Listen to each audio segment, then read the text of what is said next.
Hagar saw a well when she no longer expected to live. Tamar had in her hands the evidence that could overthrow a patriarch. Rahab tied a red cord to the window of a condemned city. Deborah sat beneath a palm tree and judged Israel when the nation trembled. Jael received a fugitive general in her tent and put an end to a war with her own hands. Abigail interposed herself between David and the blood he was about to shed. Michal looked out the window, saw the king dancing before the Lord. And in that gaze, the biblical text revealed a tragedy that had come from afar. These women do not appear as ornaments in history. They enter moments of rupture, places where the promise seemed threatened, where justice was blocked, where Israel was surrounded, where a leader was nearly lost, where the royal house carried wounds that no one could heal. The question that opens this journey is simple, but weighs heavily. Why did God decide to preserve these histories? Because the Bible could have passed them over. It could have simply said that Abraham had Ishmael. It could have hidden the shame of Judah. It could have mentioned Jericho without naming Rahab. It could have told the victory of Israel without placing Deborah at the center. It could have told that Sisera died without recording Jael. It could have presented David as always in control without showing that Abigail needed to stop his hand. It could have left Michal as a footnote to the life of Saul. But the text did not do that. The Bible stopped. Names recorded, dialogues saved, showed tears, choices displayed. It showed women who lived in cultures where often their voices were diminished. Their destinies were decided by men. Their bodies were treated as part of family alliances, and yet they appeared in the text as decisive instruments in the hands of God. Not because they were perfect, not because they all ended well, not because they all acted in the same way. Hagar fled. Tamar disguised herself. Rahab lied to protect the spies. Deborah acted with courage in a brutal era. Abigail negotiated wisely. Michal despised him. The Bible does not paint these women with artificial paint.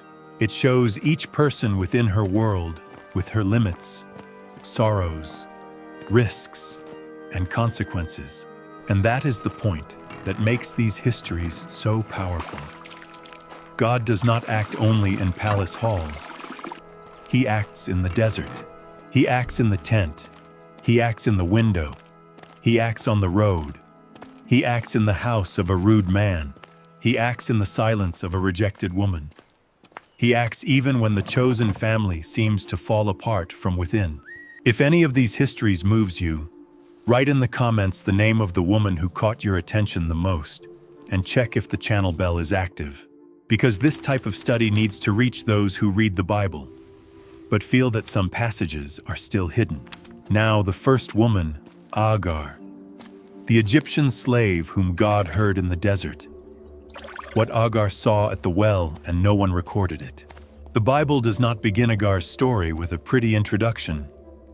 She does not appear as a queen. She does not appear as a prophetess. She does not appear as a free wife. Her first identification is harsh. Hagar was Egyptian. Hagar was a servant. Hagar belonged to the house of Sarai.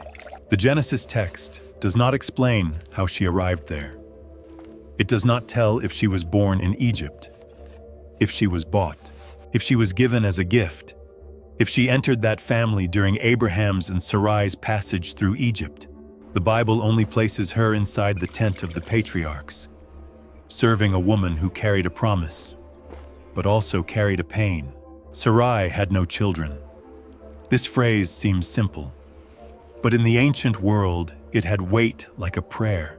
In the culture of that era, children meant continuity, protection, name, inheritance, future.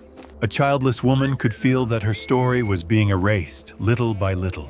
Each year without pregnancy was not only intimate frustration, it was social shame, family pressure, spiritual pain, and Sarai was aging.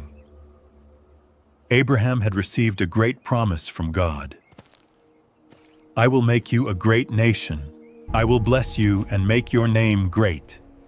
Genesis chapter 12, verse 2.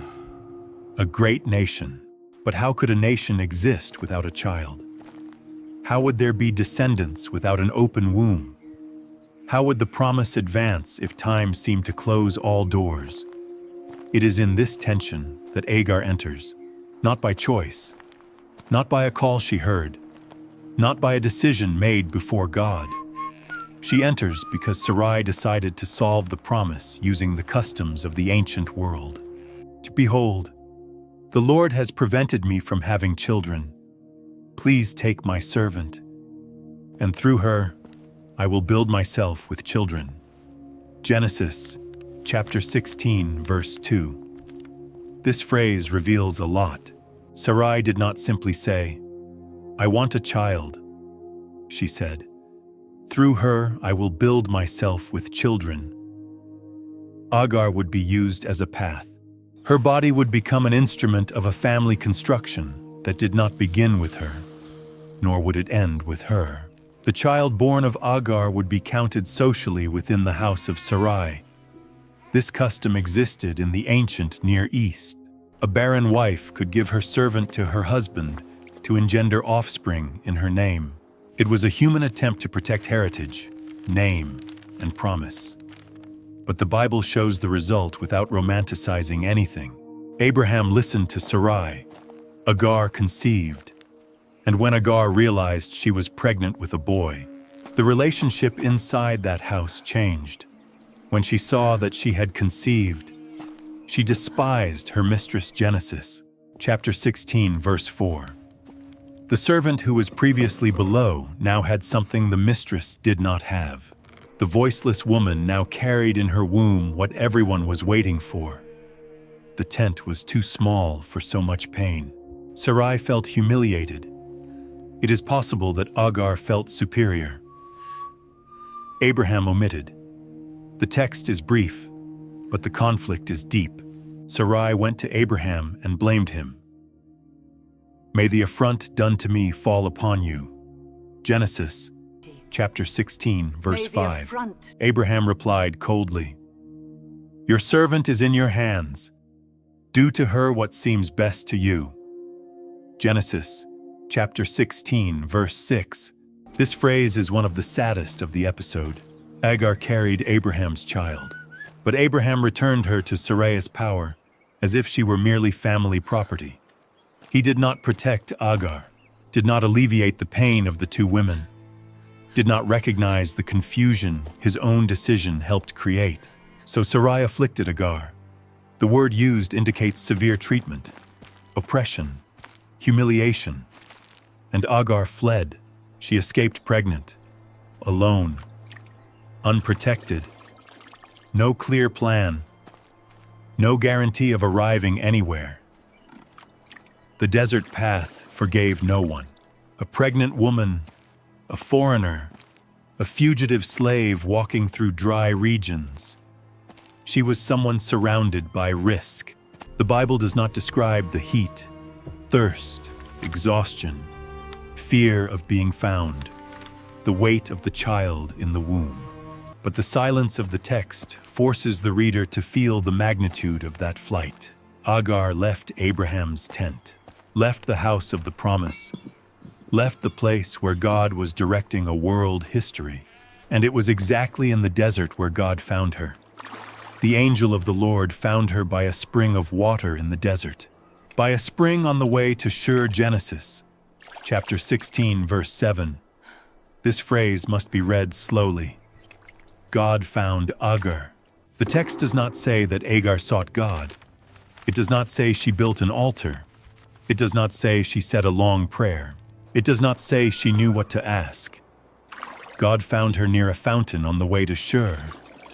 Shur was en route to Egypt. Hagar was returning to the land from where she may have come. She was attempting to return to the only place that made sense to her. Abraham's promise did not seem like a promise to Hagar. Sarai's tent did not seem like a home to Hagar. The child in her womb was part of a dispute she did not create alone. So she flees, and God asks, Hagar, servant of Sarai, where do you come from and where are you going? Genesis chapter 16, verse 8. This question has two directions. Where are you from? Where are you going? God did not ask because he did not know. God asked to place Hagar in front of her own story. She only answered half. I am fleeing from the presence of Sarai, my mistress. Genesis chapter 16, verse 8. She knew where she came from. She did not know where she was heading. This is one of the most human scenes of Genesis. There are people who can explain the pain they came from, but cannot explain the future toward which they are heading. They know the name of the wound. They know the name of who hurt. They know the place they could no longer bear. But when life asks where to now, there is no answer. Hagar was at that point pregnant with a promise that was not exactly hers. Hurt by a mistress who was also hurt. Abandoned by a man who should have taken responsibility in the middle of the desert, without a map of the future. The angel of the Lord gave a difficult command. Return to your mistress and humble yourself under her hands. Genesis chapter 16, verse 9. This phrase may sound harsh to modern ears, and is truly difficult. God did not approve of Sarai's oppression. The Bible itself shows that Hagar had been afflicted. The text exempts no one from blame. But at that moment, in the desert, pregnant and unprotected, returning was the way to survive. God was preserving Hagar and the child she carried in her womb. Then came the promise. I will multiply your descendants greatly, so that because they are numerous, they will not be counted. Genesis chapter 16, verse 10. Hagar was perhaps the first woman in the Bible to directly receive the promise of numerous descendants. It was not only Abraham who heard the promises. Hagar heard it too. The Egyptian servant, the foreigner, the fleeing woman, the woman who had no control over her own story. God spoke to her about the future and then spoke of the child. You have conceived and will give birth to a son, whom you shall call Ishmael, because the Lord has helped you in your distress. Genesis chapter 16, verse 11. Ishmael means God hears. The son's name would be a living memory of what happened in the desert. Each time Hagar called the child, she remembered. God heard. It was not Sarai who heard.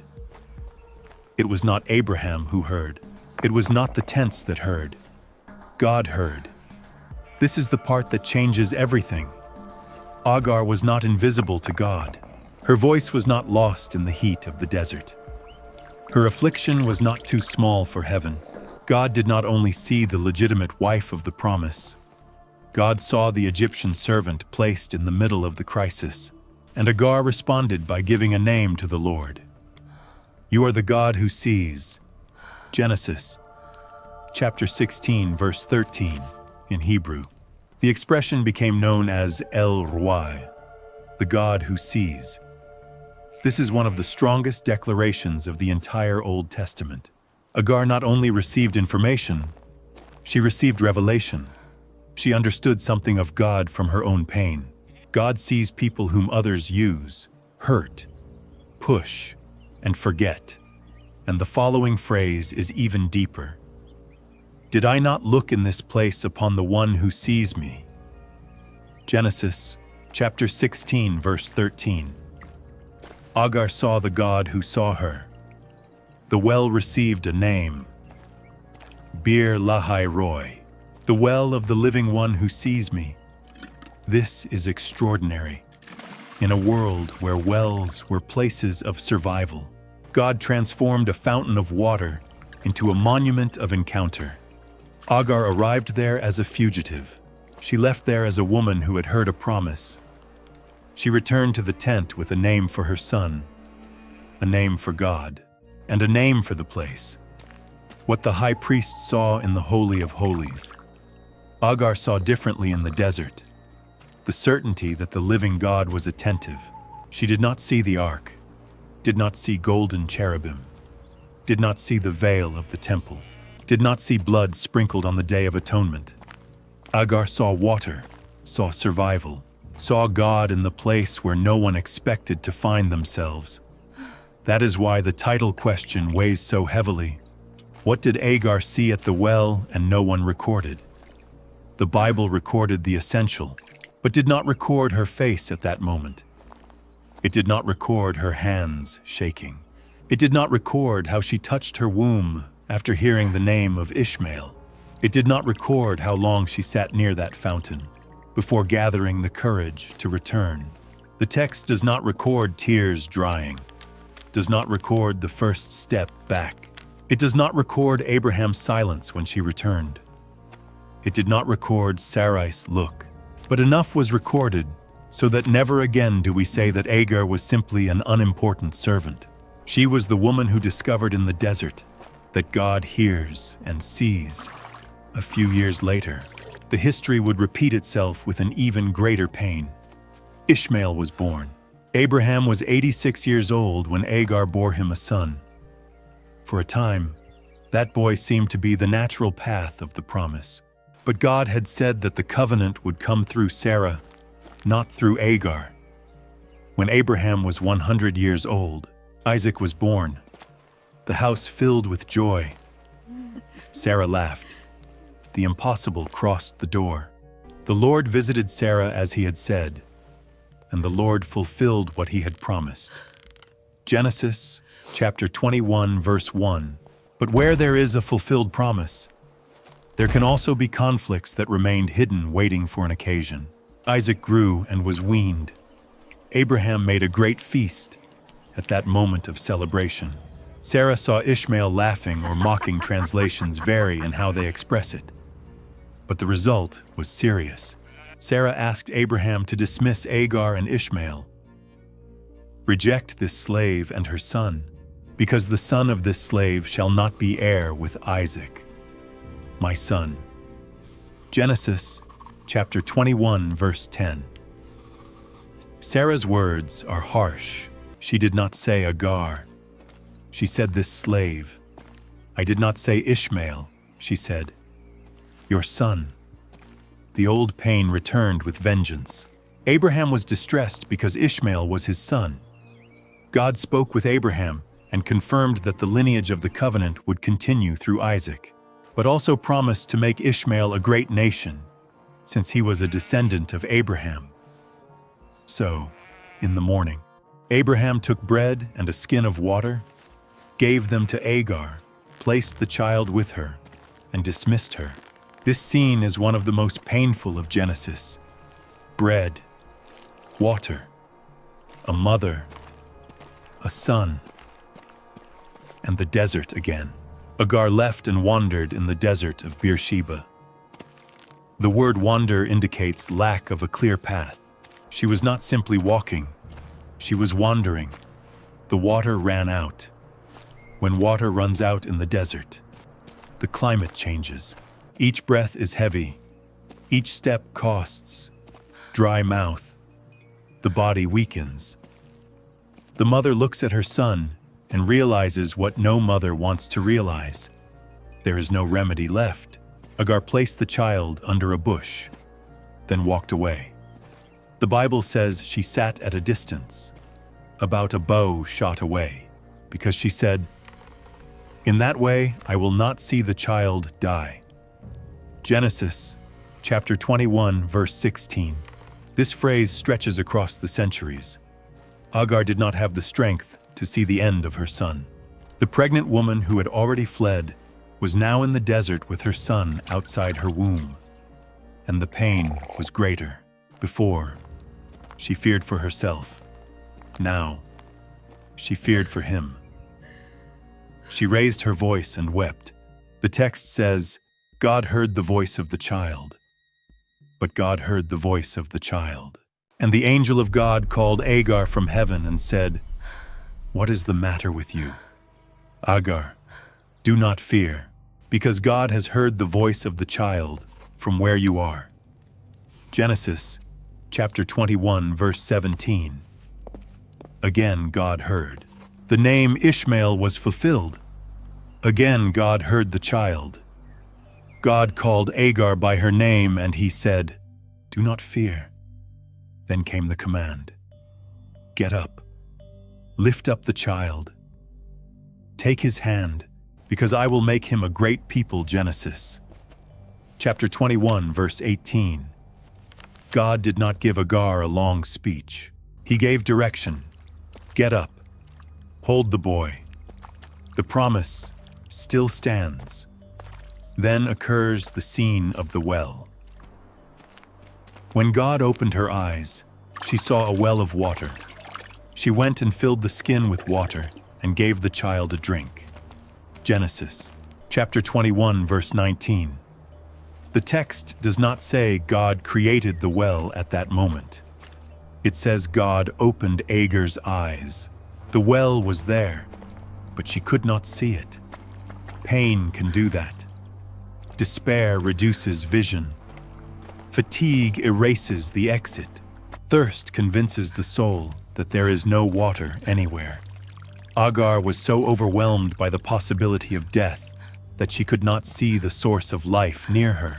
God opened her eyes and she saw the well. This is the second great revelation in the life of Hagar. In the first desert, she discovered that God sees. In the second desert, she discovered that God makes us see. There are moments when God sees us when no one else does. There are moments when God opens our eyes to what was close, but pain did not allow us to see it.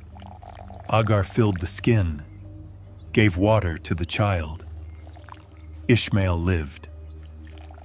God was with the boy, who grew, lived in the desert, and became an archer. Genesis chapter 21, verse 20.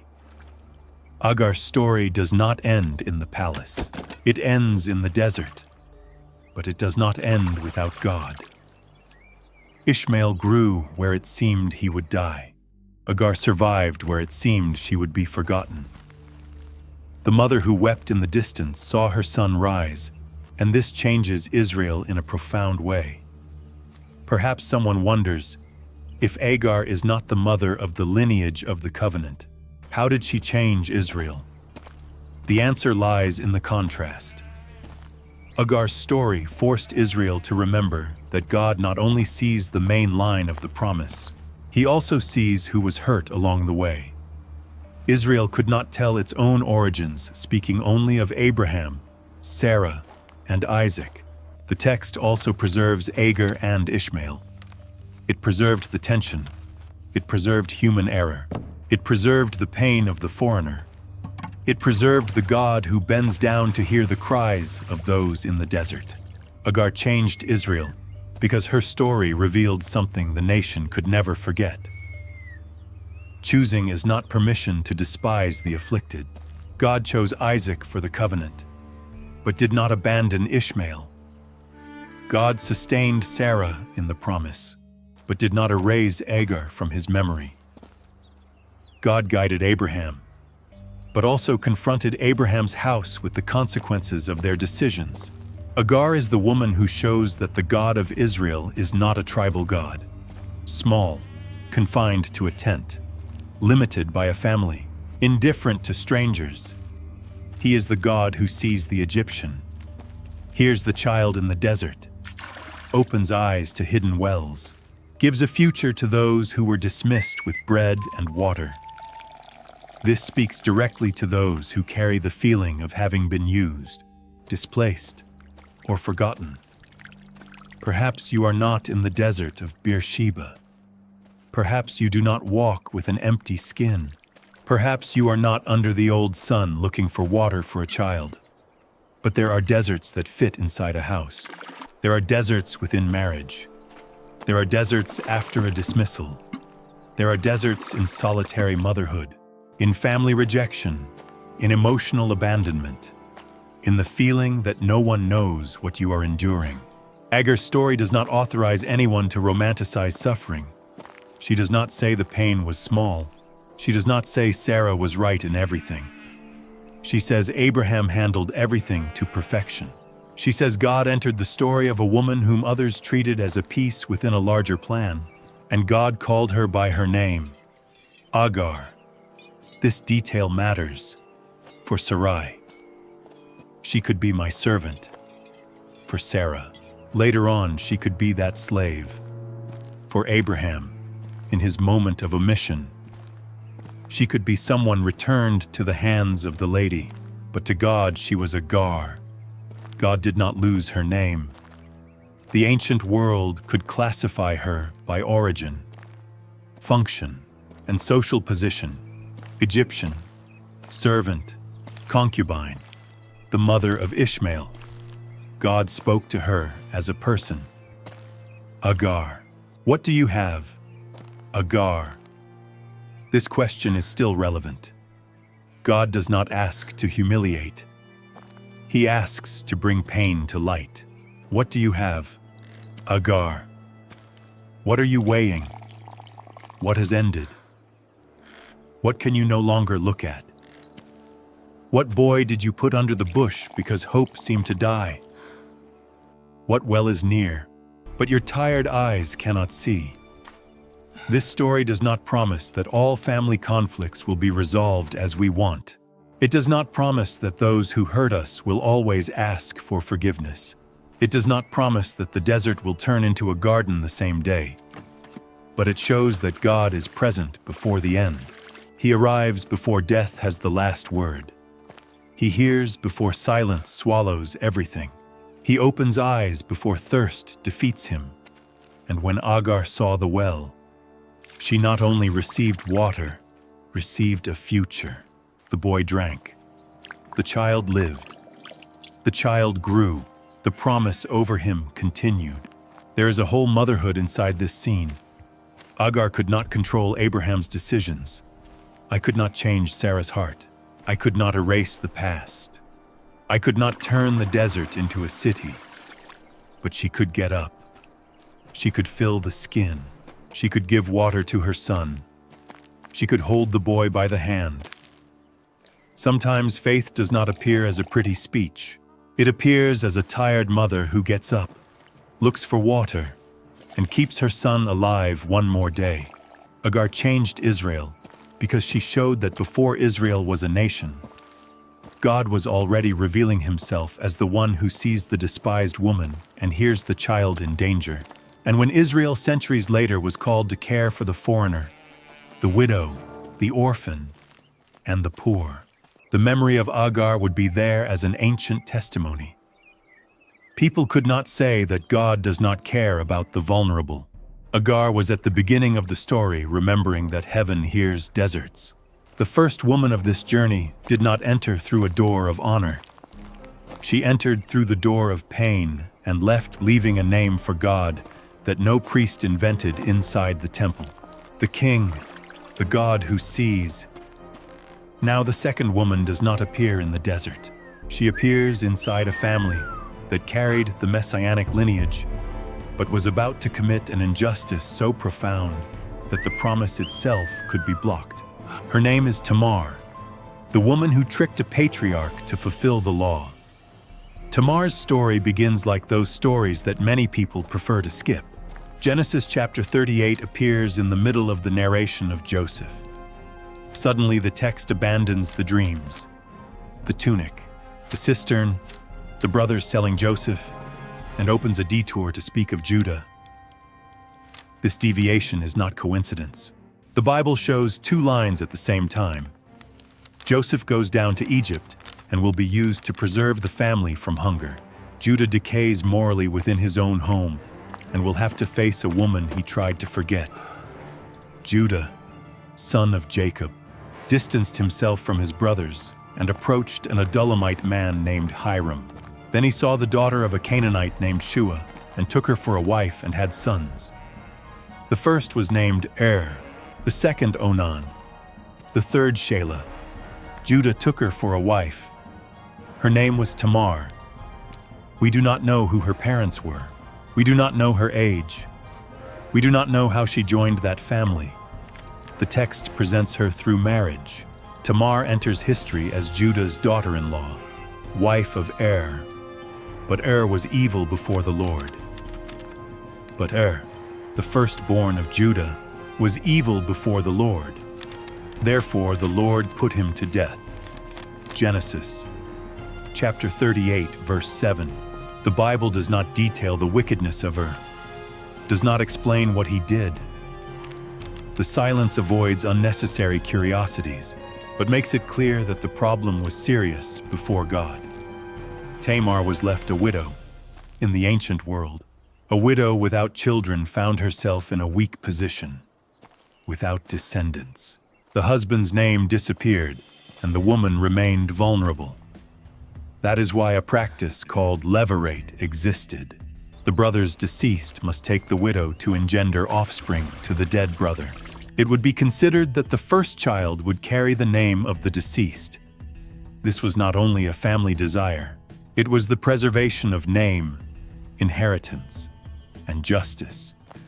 Judah said to Onan, "Master the wife of your brother, fulfill the levirate, and raise descendants to your brother."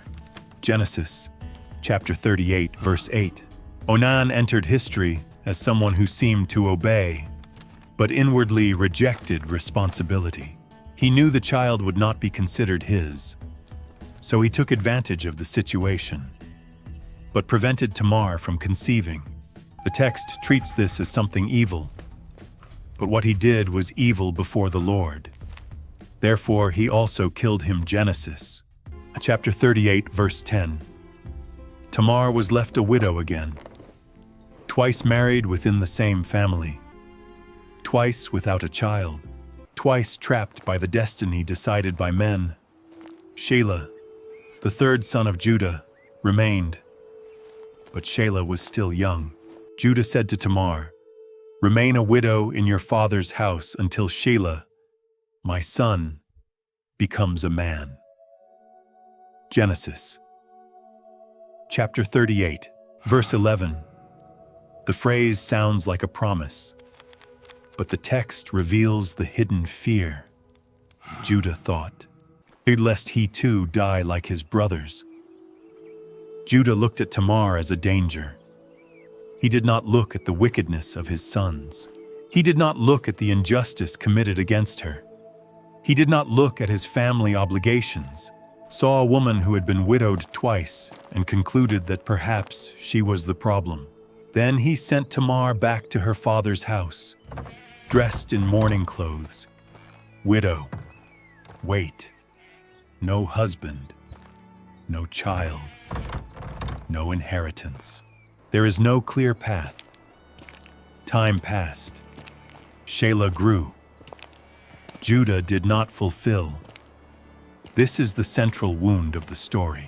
Tamar did not trick Judah on a whim. She acted within a situation where justice had been denied. The promise was made. The waiting was imposed.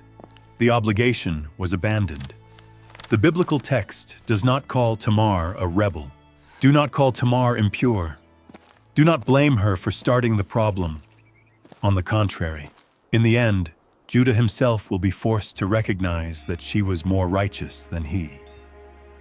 But before that, the story takes a tense path. Judah's wife died. After mourning, Judah went up to Timnah, where his sheep shearers were. Tamar found out. She also learned that Shelah was already a man and had not been given to her as a wife. Then she took off her widow clothes, covered herself with a veil, sat at the entrance of Enaim on the road to Timnah. This scene must be understood with attention. Tamar used the disguise to provoke Judah to fulfill, although unknowingly, the responsibility he had denied his dead son's family.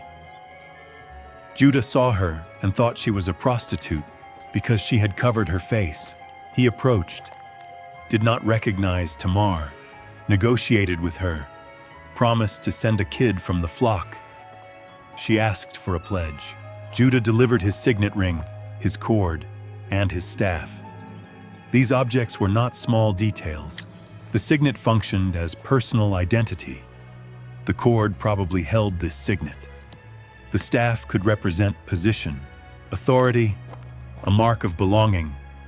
In simple terms, Judah left with her what proved who he was.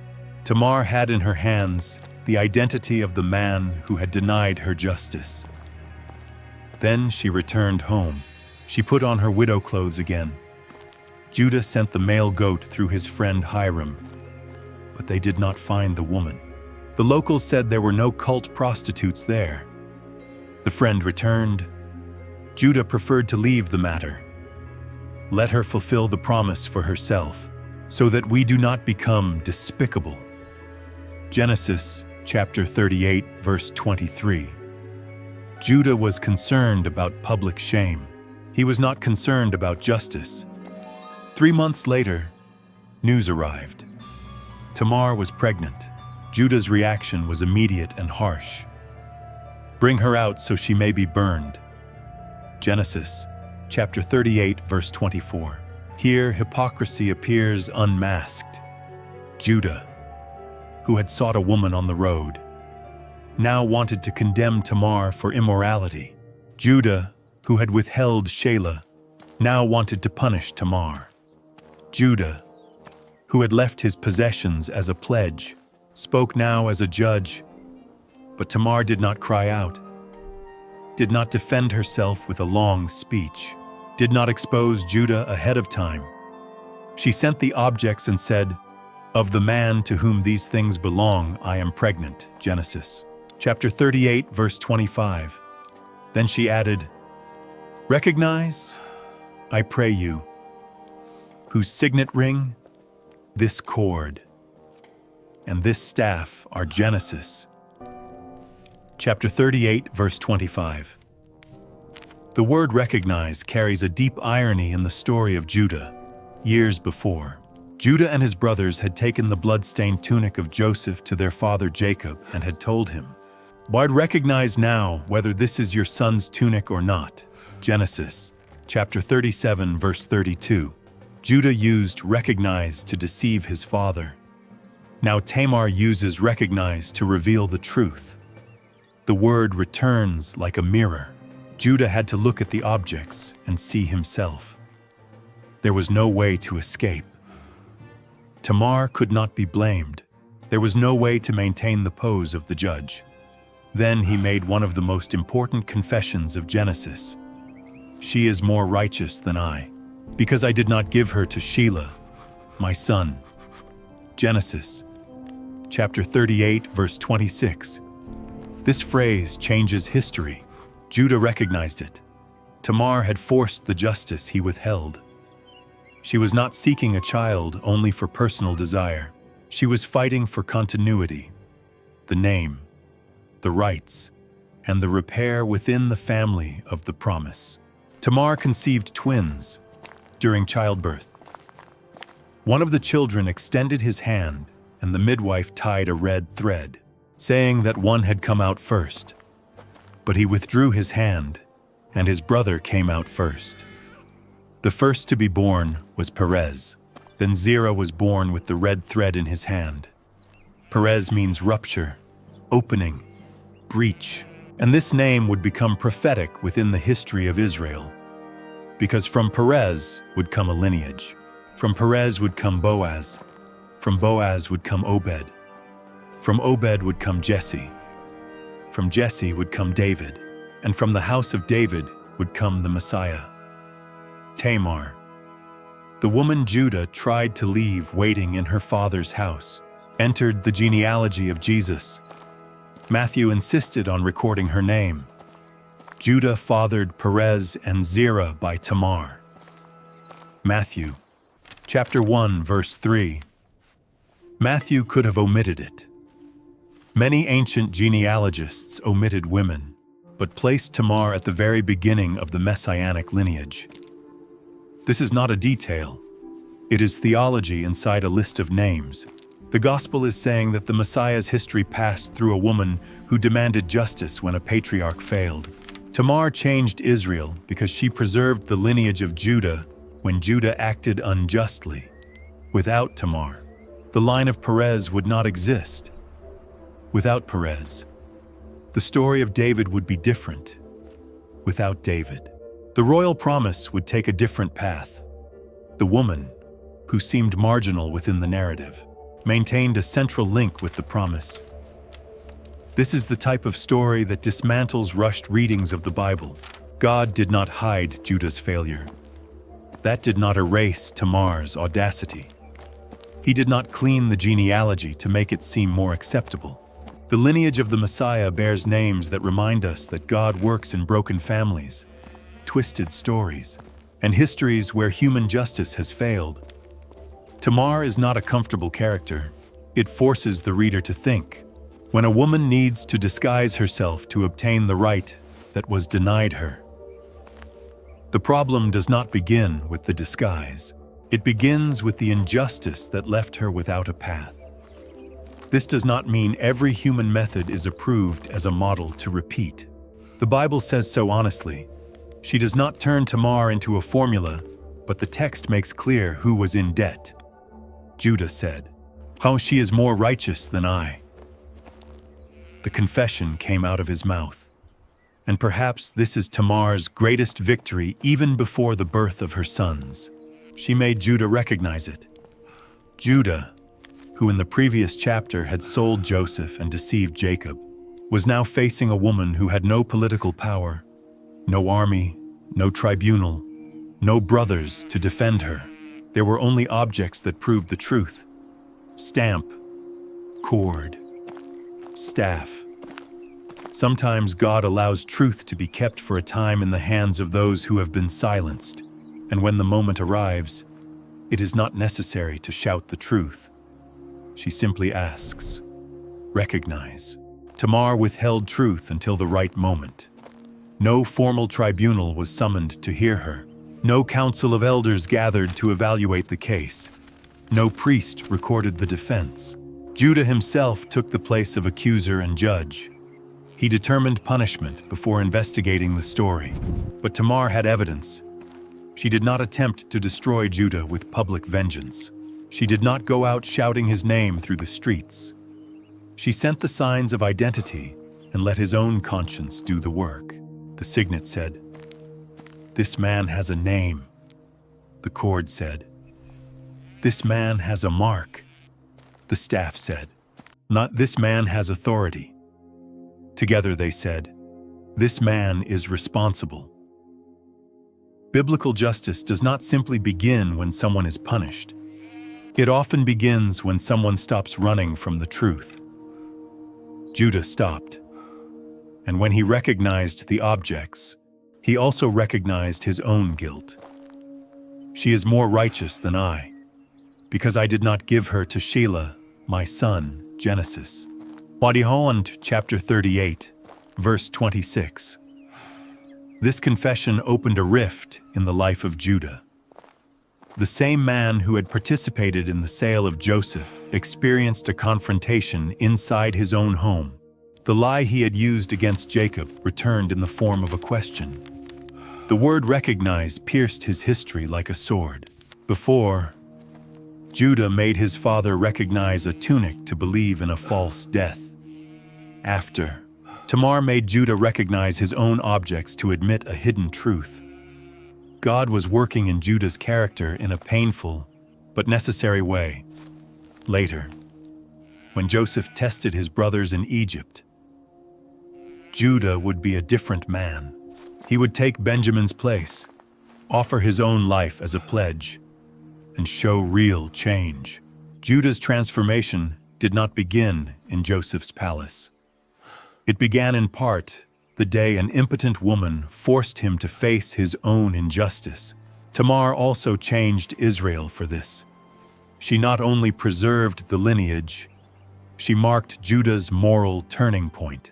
The patriarch from whom the royal tribe would come needed to be corrected by his daughter-in-law. The man from whom the lineage of David would come had to say, "She is more righteous than I." This is strong because the Bible does not protect the image of its great characters. The scriptures do not fear showing Abraham failing Hagar, Judah failing Tamar, David nearly failing Abigail, Saul destroying his own house, and Michal carrying bitterness to the end. The Bible does not need to hide the dirt of the family of the promise. because the God of the promise does not depend on the clean appearance of men. He drives his history even when it is necessary to confront his chosen ones. The birth of Perez bears this sign. Perez means rupture, opening, breach. He was born opening a way where there seemed to be no way. The first arm appeared, received the red thread, and went back. The other brother stepped forward. The midwife asked, "How did you break out?" Genesis, chapter 38, verse 29. This question sounded like it was about a birth, but it sounded like a prophecy about the lineage.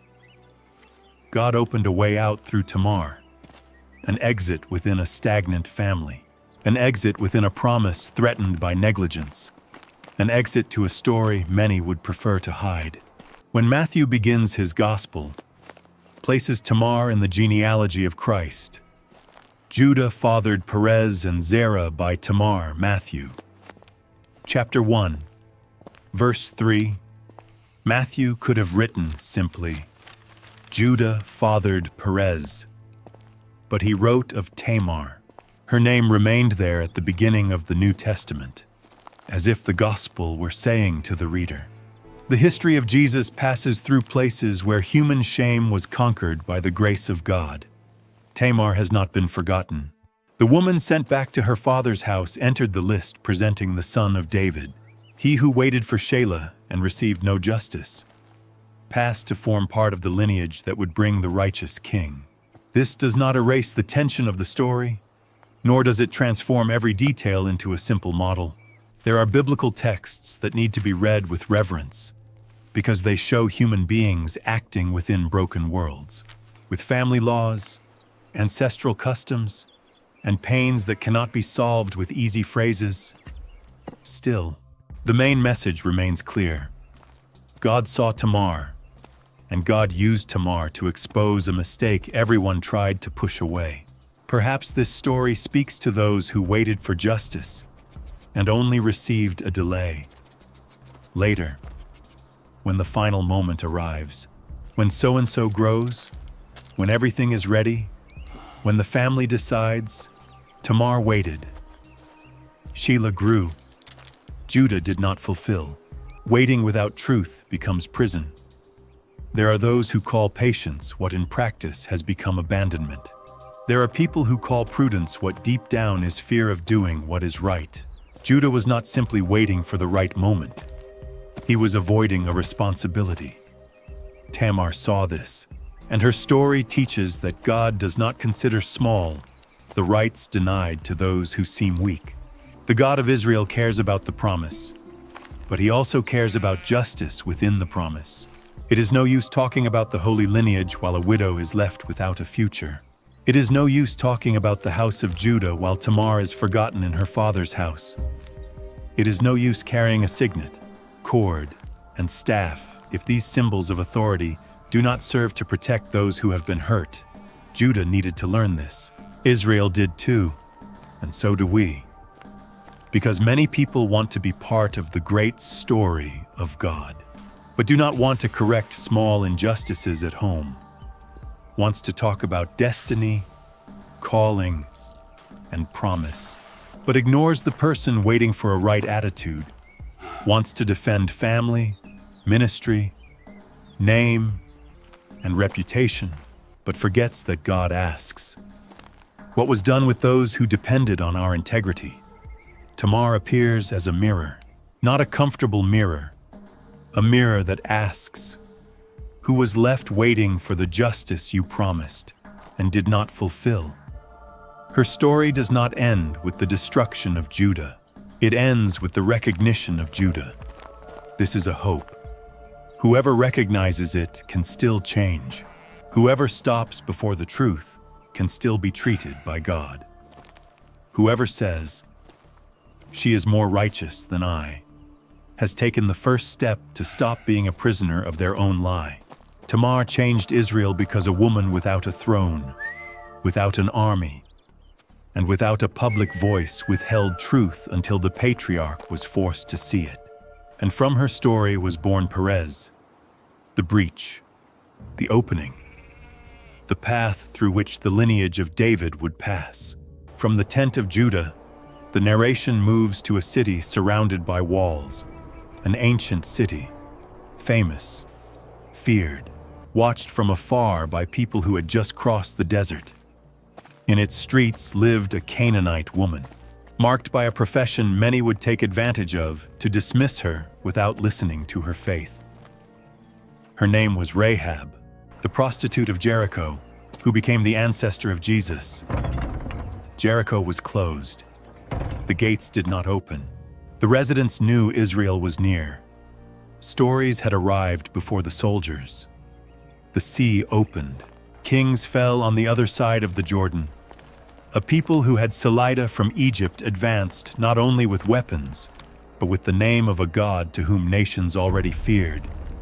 Jericho, a strategic city, protected the entrance to the land.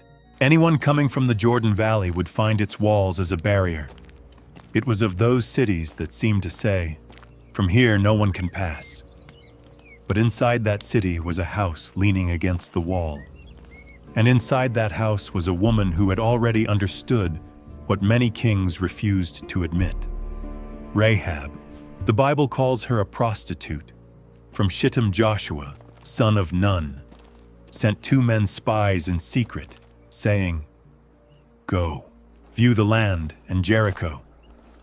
So they went and entered the house of a prostitute woman whose name was Rahab, and stayed there. Joshua. Chapter 2, verse 1. The text does not hide her social mark. Rahab lived in Jericho. She was a Canaanite. She lived on the wall. Her house could receive travelers without arousing as much suspicion as an ordinary house. That is why the spies ended up there. But soon her presence was discovered. The king of Jericho received news that men of Israel had entered the city to view the land. Then he sent a message to Rahab. "Bring out the men who came to you and entered your house, because they have come to view all the land." Joshua chapter 2, verse 3. At that moment, Rahab faced a dangerous choice between handing over the spies to the king and remaining loyal to Jericho, or hiding the spies and facing your own city. She had already hidden the men on the roof among stalks of flax.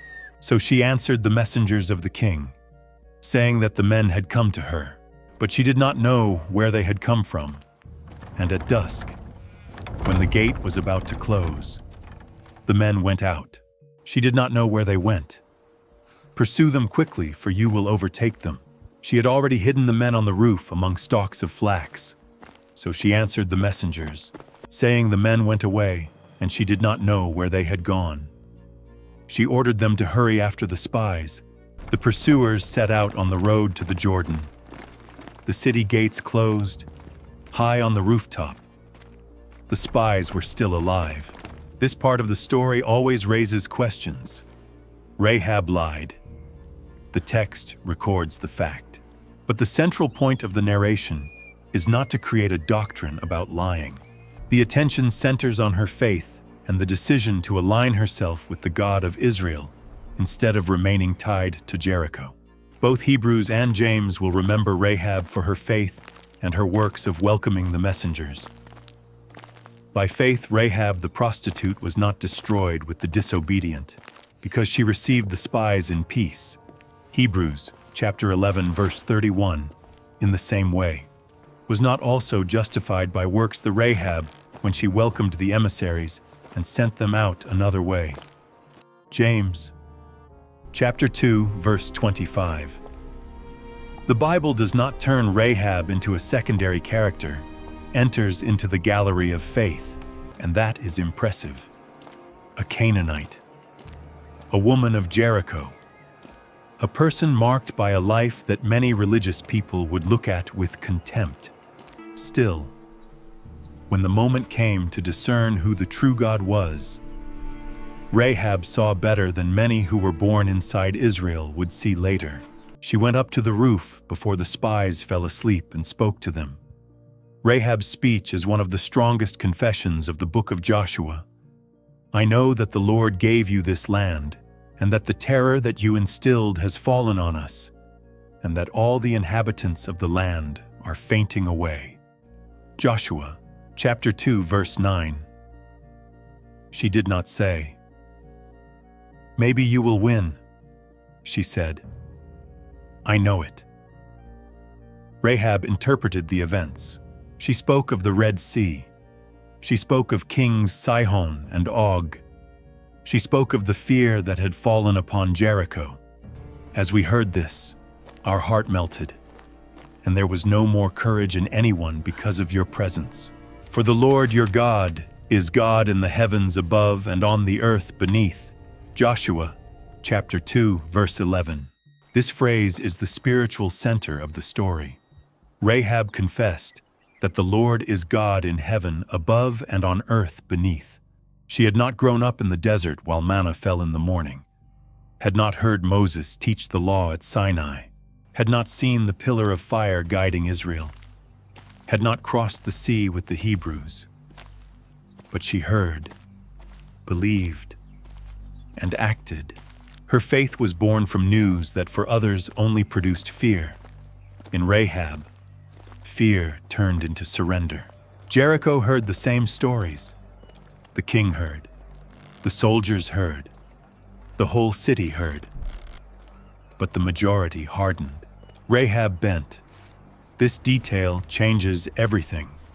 Faith does not depend only on the amount of information received. It depends on the response of the heart to what God has already shown.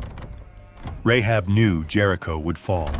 Then she asked for clemency, not only for you, for your family. Now then, swear to me, I beg you by the Lord, that just as I have shown mercy to you, you also will show mercy to my father's house. Joshua, chapter 2, verse 12. Rahab asked for salvation for her father, her mother, her brothers, her sisters, and all who belonged to them. The woman whom many reduced to a profession appears interceding for her family.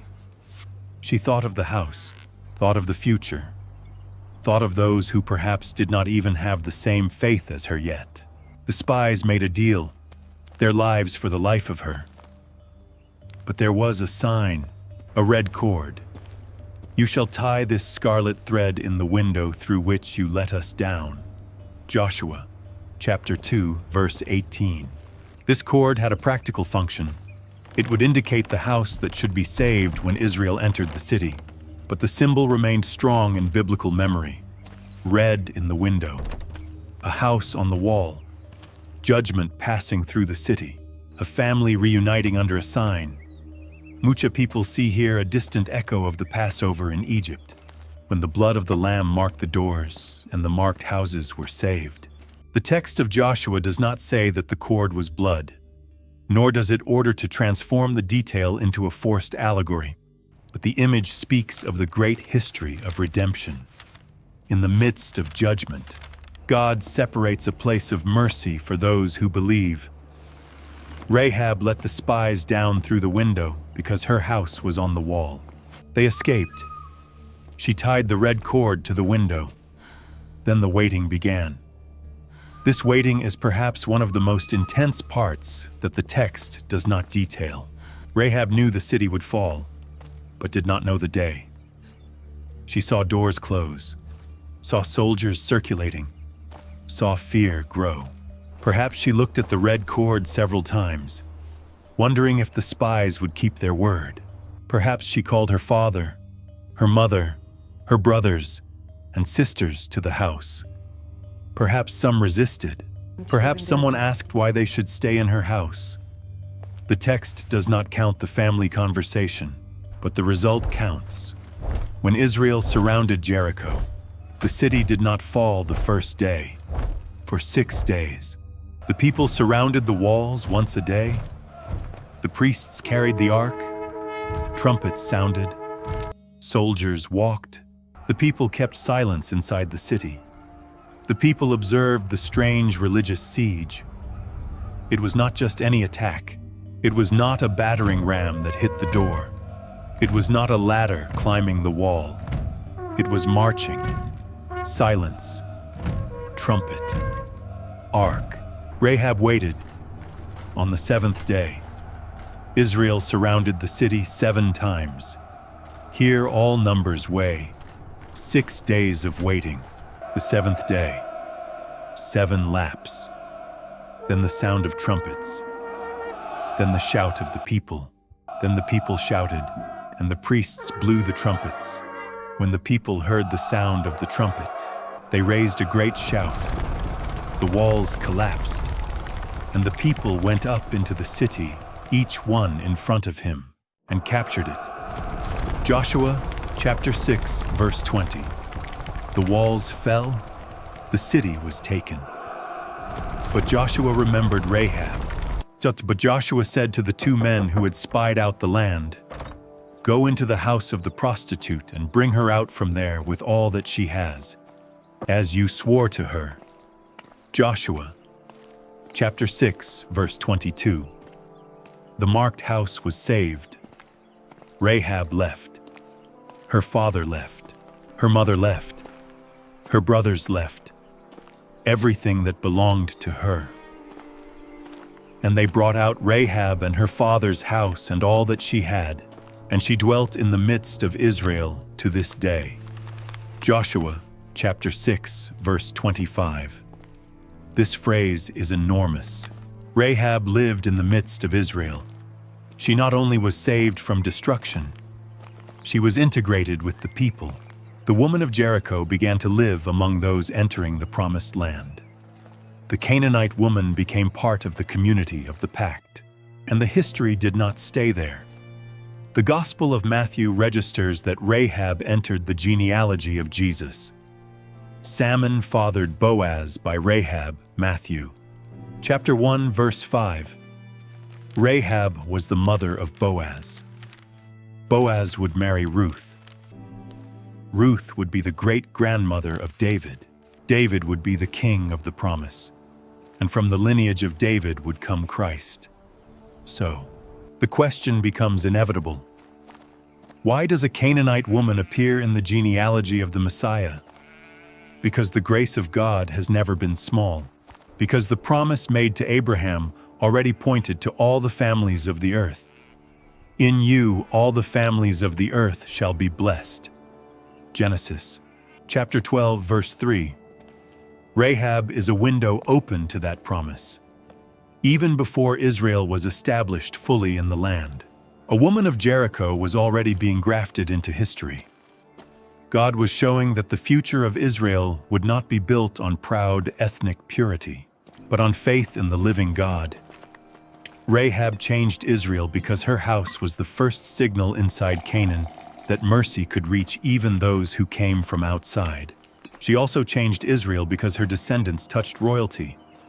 The mother of Boaz carried the memory of Jericho. Think of the weight of that. Boaz, the man known for treating Ruth with kindness, was born of a lineage marked by the mercy received by Rahab. Knew from his own family history what it meant for a foreigner to be welcomed in Israel. When Ruth, a Moabite, entered his fields, perhaps the memory of his mother or his family prepared his heart to act with grace. The Bible does not say this directly, so it should not be taken for granted. But the narrative connection is strong. Rahab, a welcomed foreigner, engenders Boaz. Boaz welcomes Ruth, a foreigner. From the union of Boaz and Ruth arises the lineage of David. Grace received in one generation can create wisdom in the next generation. Rahab also questions the way people freeze someone with the worst label. The Bible does not deny her past, but neither does it leave her tied to it. Joshua calls her a prostitute. Hebrews calls her James also. Matthew mentions her name in the genealogy. The old label appears, but does not annul the history. Her faith becomes stronger than her fame. She is not remembered only for what she was.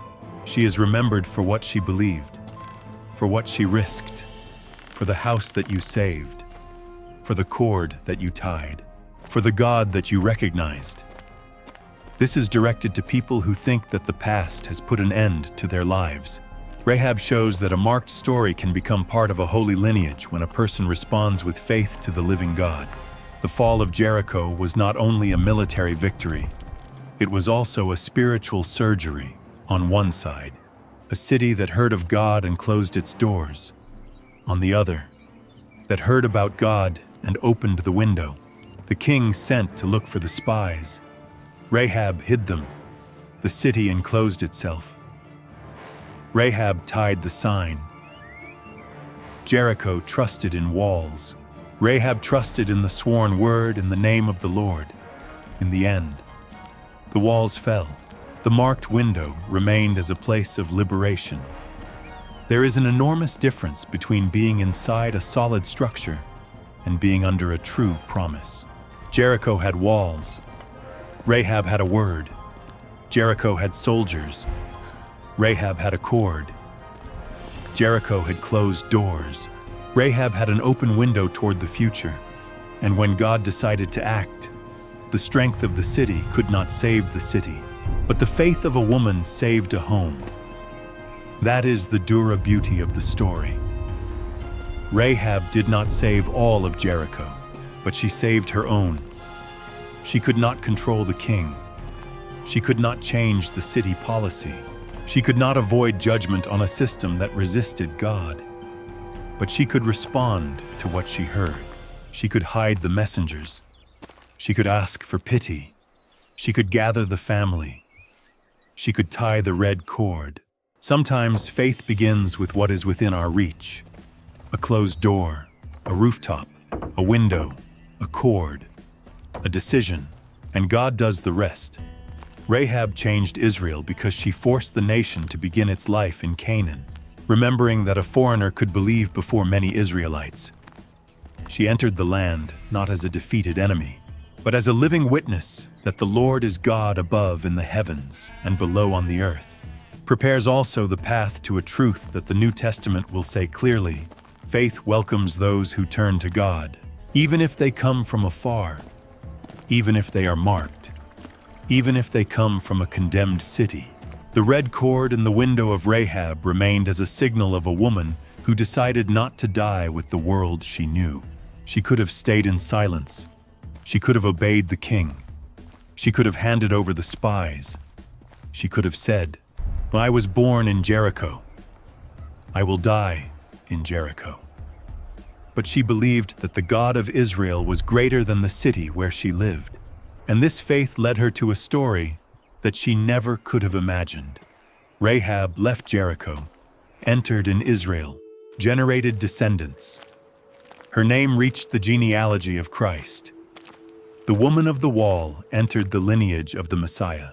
That red cord not only stopped two people coming down the window, she marked a turning point in the history of a family, and in some way pointed to the way God works. Overcomes walls, labels, borders, and pasts when he finds true faith. Hagar saw God in the desert.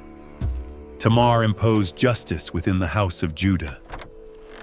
Rahab opened a window on the wall of Jericho. Now the story passes to an epoch in which Israel was already in the land, but lived cycles of fall, oppression, cry, and liberation. There was no king. Tribes were scattered. Faith faltered. Enemies rose. Roads were empty. Villages kept silence. Fear took hold. During this period, two women appear in the same launch. One governed wisely under a palm tree. The other was inside a tent at the exact moment the general enemy sought refuge. Deborah and Jael, two women. One strategy, one war, a song that Israel never forgot. Two women, one war, and the silence of men. Israel was in the promised land, but did not live as a free people inside it. This is one of the great sorrows of the book of Judges. The generation that saw Joshua conquer cities has already passed. Tribes received inheritance. The name of the Lord was known. The law had been delivered. The alliance was established. Even so, the hearts of the people wavered. Judges describes a painful cycle. Israel moved away from the Lord, fell into hands of oppressors, cried in suffering, and God raised a deliverer after a time of peace. The people returned to the same sins. It was not only political weakness, it was a spiritual crisis. The text says, the children of Israel again did evil in the sight of the Lord after the death of Ehud. Judges, chapter 4, verse 1. After the death of Ehud, the people returned to evil. Then, God allowed Jabin, king of Canaan, to dominate Israel. His military commander was Sisera, a man who led a powerful army and had 900 iron chariots, 900 iron wagons. In the ancient world, this was heavy war technology.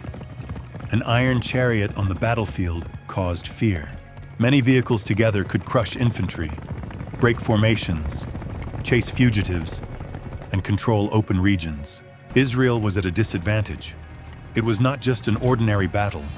It was a weakened nation facing a Canaanite military machinery.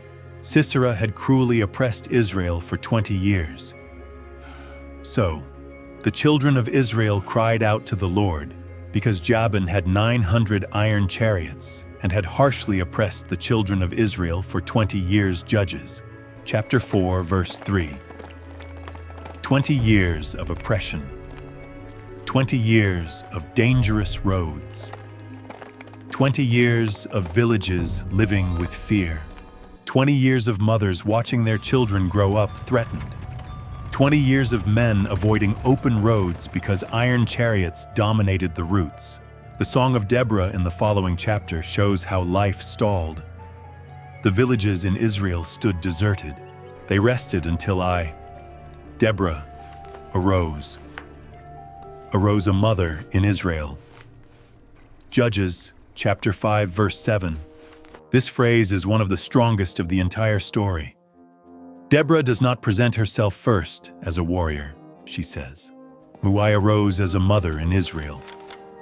The mother in this context is not just a domestic image.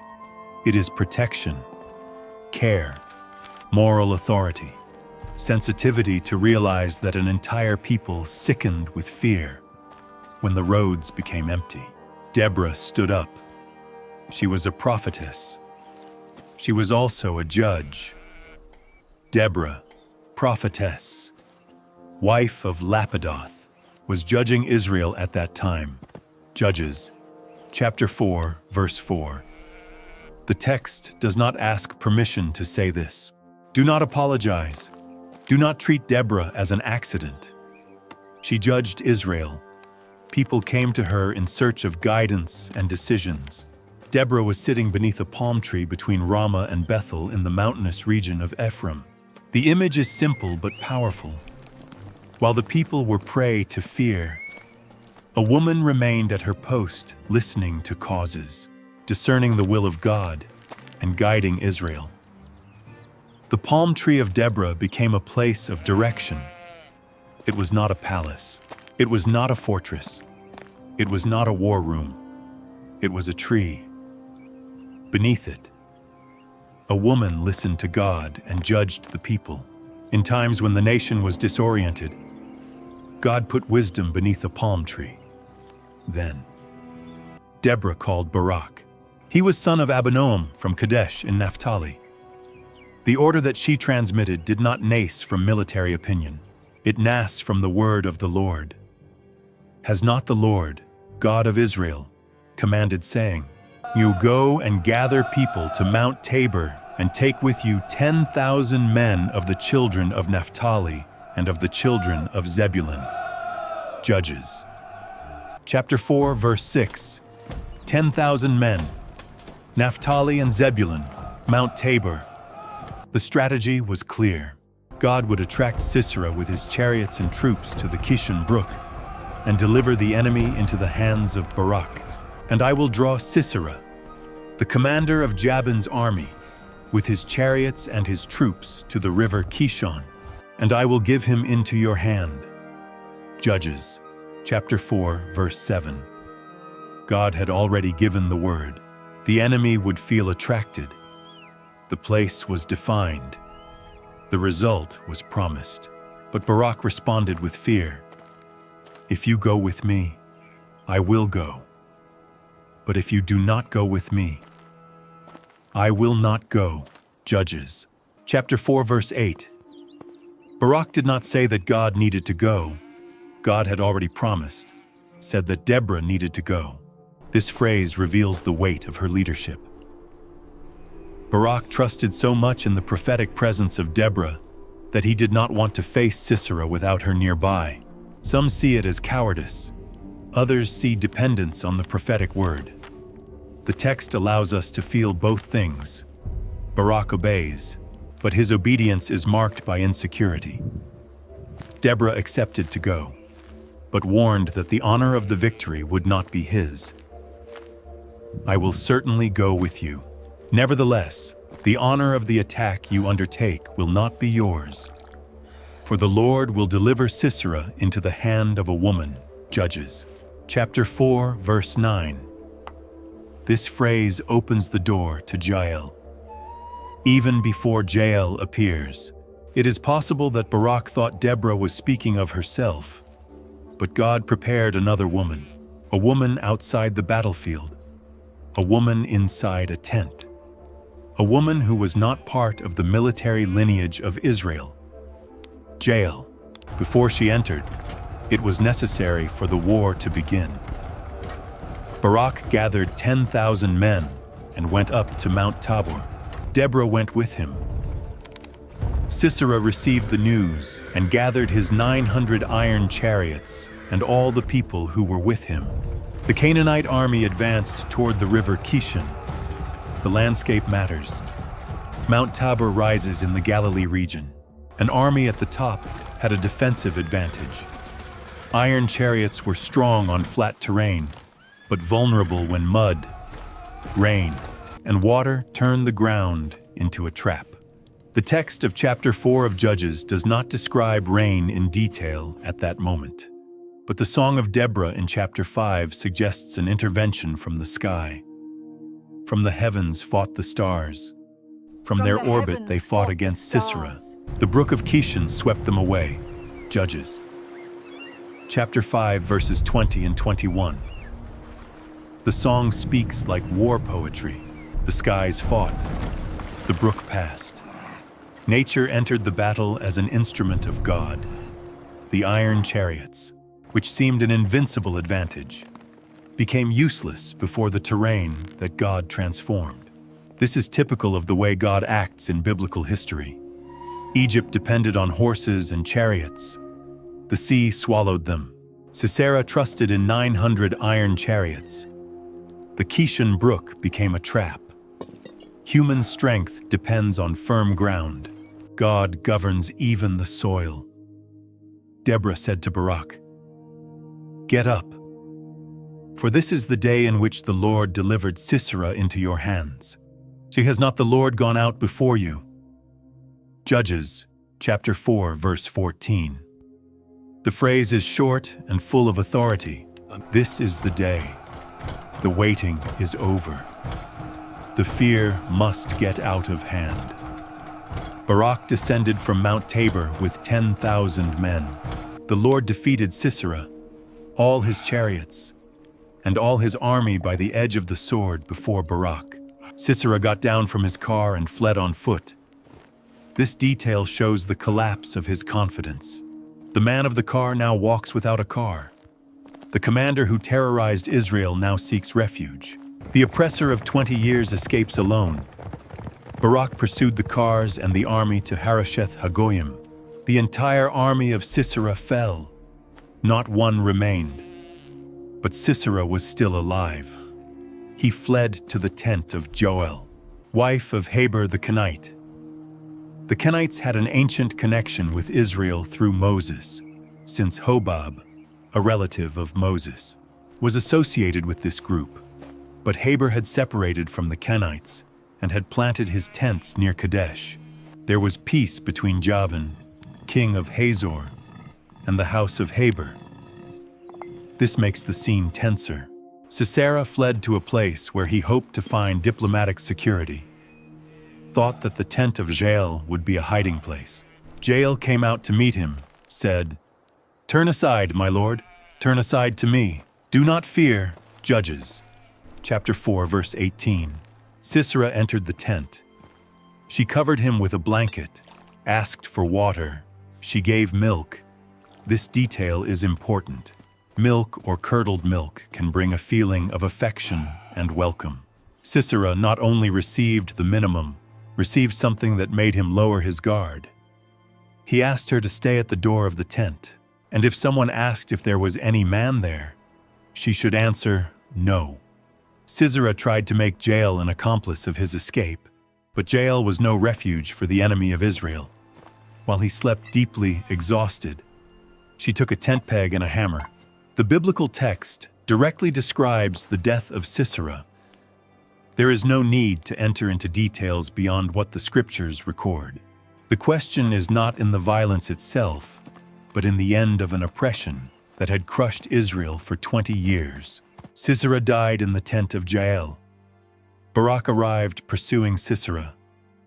Jael came out to meet him and said, "Come, and I will show you the man you seek." Judges, chapter 4, verse 22. Barak entered. Sisera was dead. The word of Deborah was fulfilled. The final honor did not fall on Barak. It was delivered to a woman, Jael. The war began with a prophetess under a palm tree and ended with a woman inside a tent. Deborah commanded the spiritual and strategic direction.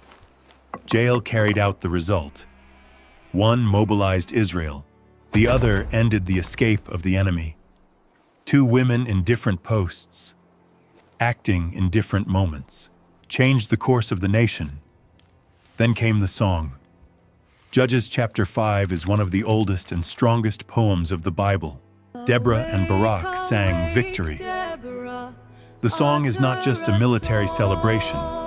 It is a spiritual interpretation of the battle. It shows tribes that responded and tribes that stayed still. Zebulun and Naphtali risked their lives. Other tribes hesitated, stayed with the flocks, heard the calls, and did not go. The song exposes courage and omission. Zebulun is a people who exposed their life to death, as did Naphtali on the heights of the field. Judges, chapter 5, verse 18. In a national victory, God also recorded who appeared and who hid. That is a hard lesson. Not all who benefit from liberation participated in obedience. Some celebrate peace afterward, but before were absent from the battle. Deborah saw this. The song does not let the memory of Israel be cleaned too much. It says there was courage, there was cowardice, there was a call, there was silence. There were tribes that came. There were tribes that stayed. And at the center of the song, Jael is exalted. Blessed be Jael among women, wife of Hagar the Kenite. Blessed be women in the tents. Judges, chapter 5, verse 24. Jael is called blessed among women in tents. The tent, which seemed like a domestic and discreet space, became a place of national victory. This is the strength of the chapter. God did not need a palace to raise Deborah, did not need a fortress to use Jael. Acted on a tree and in a tent.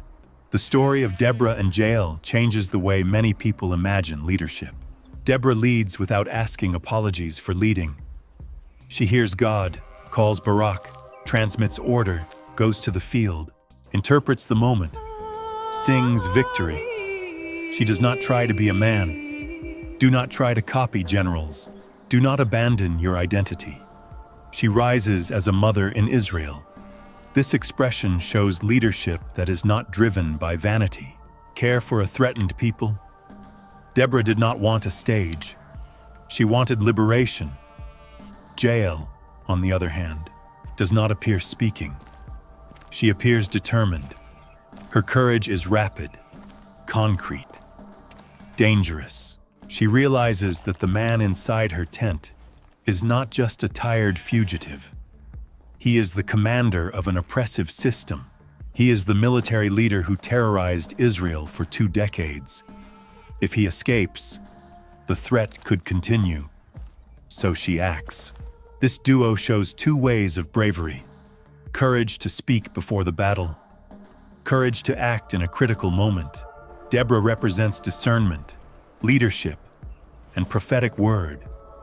Jael represents decision, opportunity, and firmness. One sees the time of God. The other does not waste the door that has been opened. The male audience of that era perhaps expected a warrior as main deliverer. God placed Deborah in the center of the strategy. Perhaps they expected Barak to receive the final glory. God delivered Sisera into the hands of Jael. It was not an accident. It was a sign. When men were paralyzed, a mother in Israel rose. When the general fled, a woman of the tent ended the oppression. The book of Judges does not use this to despise men. Barak obeyed, gathered 10,000, and entered in battle. Zebulun and Naphtali risked their lives. But the narrative also does not allow women to be erased. Without Deborah, Barak would not move. Without Jael, Sisera would escape. The liberation was achieved through cooperation, but the decisive honor fell on women.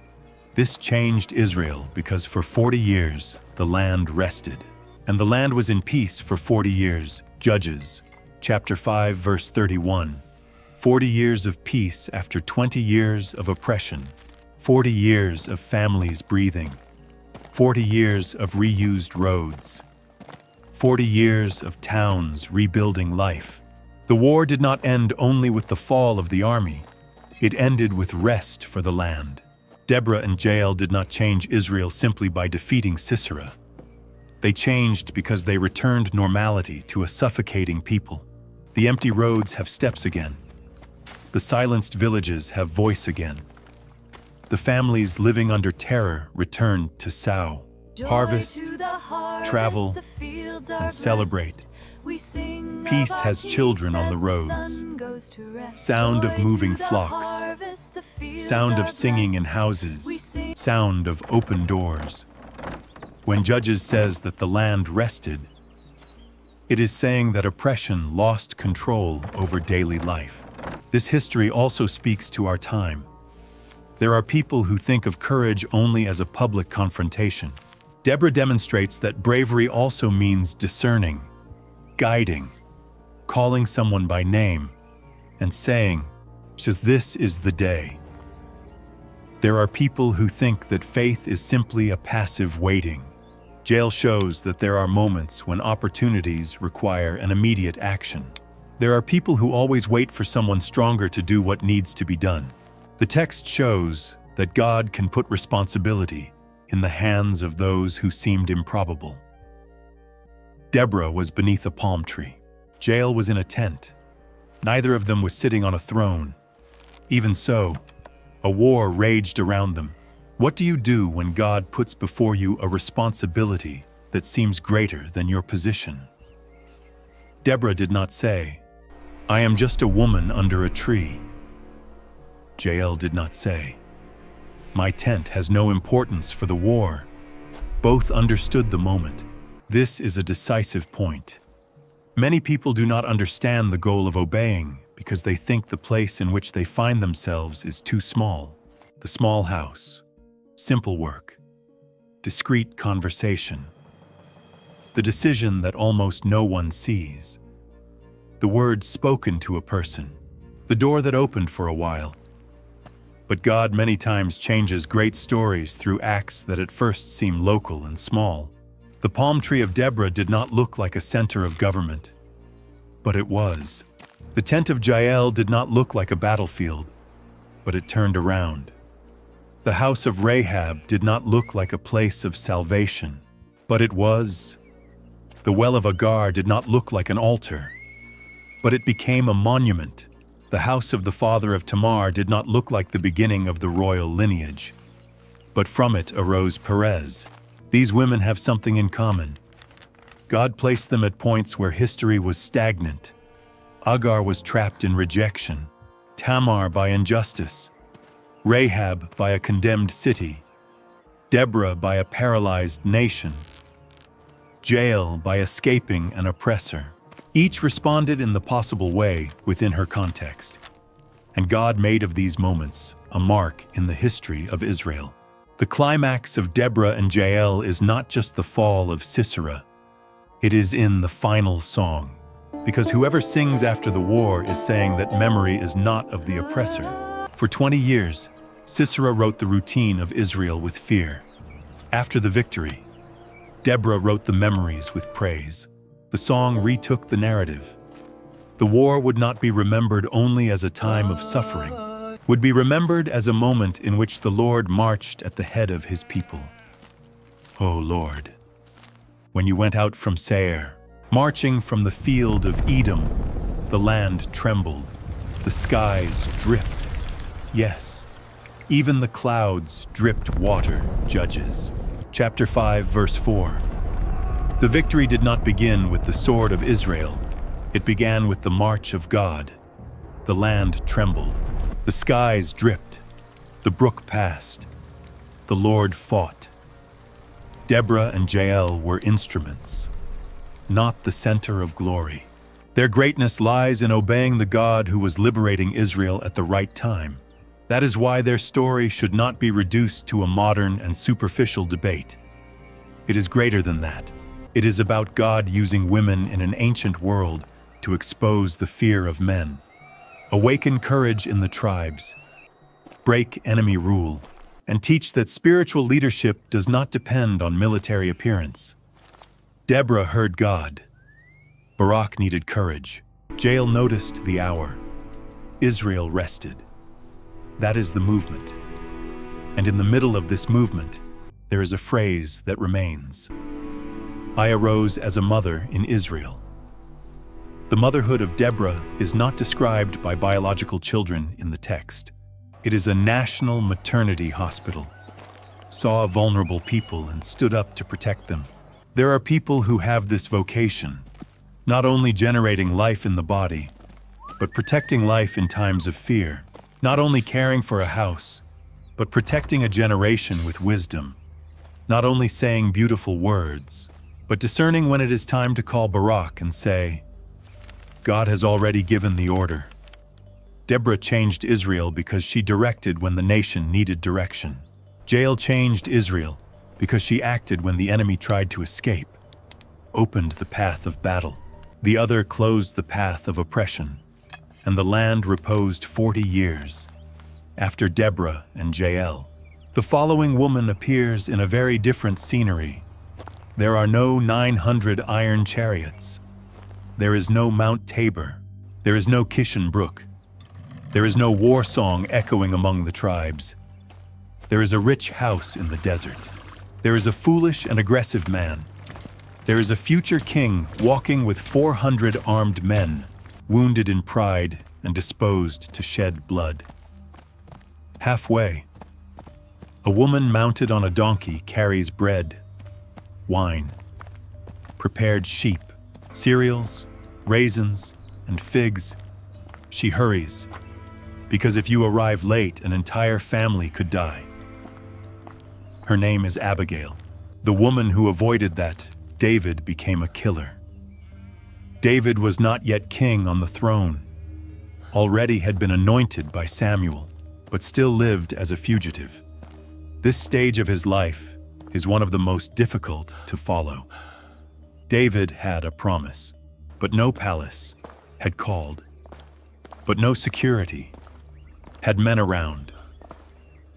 But he also carried the weight of being pursued by Saul, knew the caves, knew the deserts, knew uncertain nights, knew the feeling of being close to the will of God and at the same time far from its visible fulfillment. It was during this period that David and his men were in the region of Maon and Carmel, near the properties of a very rich man named Nabal. Nabal had 3,000 sheep and 1,000 goats. It was time to shear. The shearing was an important occasion. Flocks were worked, parties were celebrated, food was distributed, and wealth was celebrated. A rich man during this period knew how to show generosity, but the text presents Nabal with harsh words. This man was harsh and evil in all his dealings. 1 Samuel, chapter 25, verse 3. Nabal was of the house of Caleb, but his character did not resemble the valor of Caleb. His name means fool or foolish. The Bible rarely presents a character with such a direct combination of name and conduct. On the other side was Abigail. His wife Abigail was wise and beautiful, 1 Samuel, chapter 25, verse 3. The contrast is immediate. Nabal was harsh and evil. Abigail was sensible and beautiful. All the history will revolve around this difference. David had protected the shepherds of Nabal while they were in the field. His men did not mistreat them, did not take anything, did not allow them to be attacked in a dangerous region. The presence of David acted as a wall of protection. When the time of shearing arrived, David sent 10 young men to Nabal with a respectful message. They were to greet him in the name of David, wish him peace, and ask what he could give to the servants and to David himself. The request was not a robbery. It was a request within a custom of reciprocity. David had protected. Nabal was celebrating abundance. It was an opportunity to recognize the good received. But Nabal responded with contempt. Who is David, and who is the son of Jesse? There are many servants today who flee from their master. 1 Samuel, chapter 25, verse 10. The phrase was calculated to hurt. Nabal knew who David was, called him son of Jesse in a derogatory way, treated David like a fugitive servant, ignored the protection received, degraded his men. Then he said, "Shall I then take my bread, my water, and the meat of my cattle that I killed for my shearers, and give it to men who I do not know where they come from?" 1 Samuel chapter 25, verse 11. My bread, my water, my meat. Nabal spoke as if everything existed only for him. His foolishness was not just bad manners, it was ingratitude combined with arrogance. The young men returned and told everything to David. The reaction of David was immediate. Strap on your swords, each of you. 1 Samuel, chapter 25, verse 13.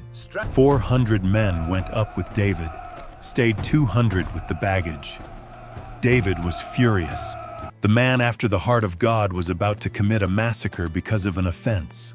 This part of the story is uncomfortable, and it is necessary to say it clearly. David was wrong, had been insulted, had been despised, had done good and received evil. Even so, the response that he prepared was disproportionate. The anger was taking the place of justice. The wound of pride wore the garb of zeal. David said he would not leave alive any man of the house of Nabal. The future king of Israel was about to ascend the throne with unnecessary blood in his hands. Then, God raised Abigail. One of the young men of Nabal ran to her and told her what had happened. This servant understood the danger better than his master, said that David had been good to them, that nothing lacked while they were in the field, that those men were like a wall around them day and night. Then he spoke of Nabal with a harsh phrase. He is a son of Belial, and no one can speak to him. 1 Samuel, chapter 25, verse 17. Nabal was the kind of man with whom no one could speak. When an entire family lives under the authority of someone who does not listen, everyone runs risk. Abigail understood immediately. She did not open a debate, did not wait for Nabal to change, did not convene a meeting, did not try to convince her foolish husband. The time was too short.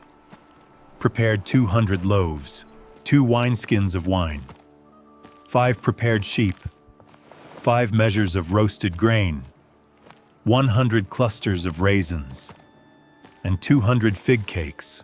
All these figures show the urgency and generosity of the response. Abigail did not leave with empty hands. Prepared concrete repair, ordered her servants to move forward, and they followed without telling Nabal anything. This decision is delicate, but the text shows that Nabal showed himself intractable and the whole house was threatened. Abigail was not betraying a righteous leadership. She was preventing the foolishness of a man from destroying innocence. She went down the mountain, hidden from view, mounted on a donkey. David and his men were coming in the opposite direction. The collision was scheduled. On one side, a wounded and armed man. On the other, a wise and hurried woman. When Abigail saw David, quickly she dismounted from her donkey and fell face down on the ground. She did not arrive accusing, did not come shouting, did not arrive defending Nabal. She presented herself before David with humility. "Alas, my lord, let the blame fall upon me." 1 Samuel, chapter 25, verse 24. Abigail took charge of the conversation, called David Lord, asked him to listen, then spoke the truth about Nabal. Nabal is his name, and folly is with him. 1 Samuel, chapter 25, verse 25. She did not pretend her husband was righteous, did not try to fix the situation, but neither did she allow David to turn the offense of Nabal into a death sentence against everyone. The wisdom of Abigail is in balance. She recognizes her fault, offers gifts, speaks with humility, but also confronts David.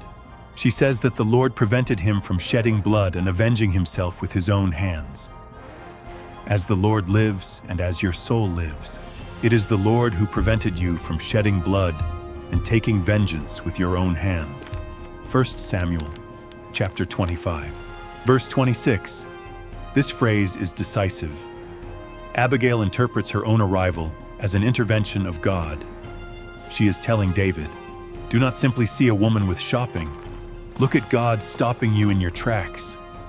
David needed to hear this, because anger convinces a person that they are right. The offense suffered makes vengeance look like justice. The pain makes the sword look necessary. Abigail put God back before the eyes of David. She reminded him that the Lord would make him a firm house, because David fought the battles of the Lord, but at the same time said there should be no guilt in him for bloodshed without cause. When the Lord has done good to you, you will remember your servant. 1 Samuel, chapter 25, verse 31. Abigail spoke with a vision of the future. She did not limit herself to looking at that moment, looked toward the rain that would come. In other words, said, "David, you will still be king. Do not stain your future because of a foolish man." This is one of the strongest lessons of the history. Not every battle deserves your blood. Not every offense deserves your sword.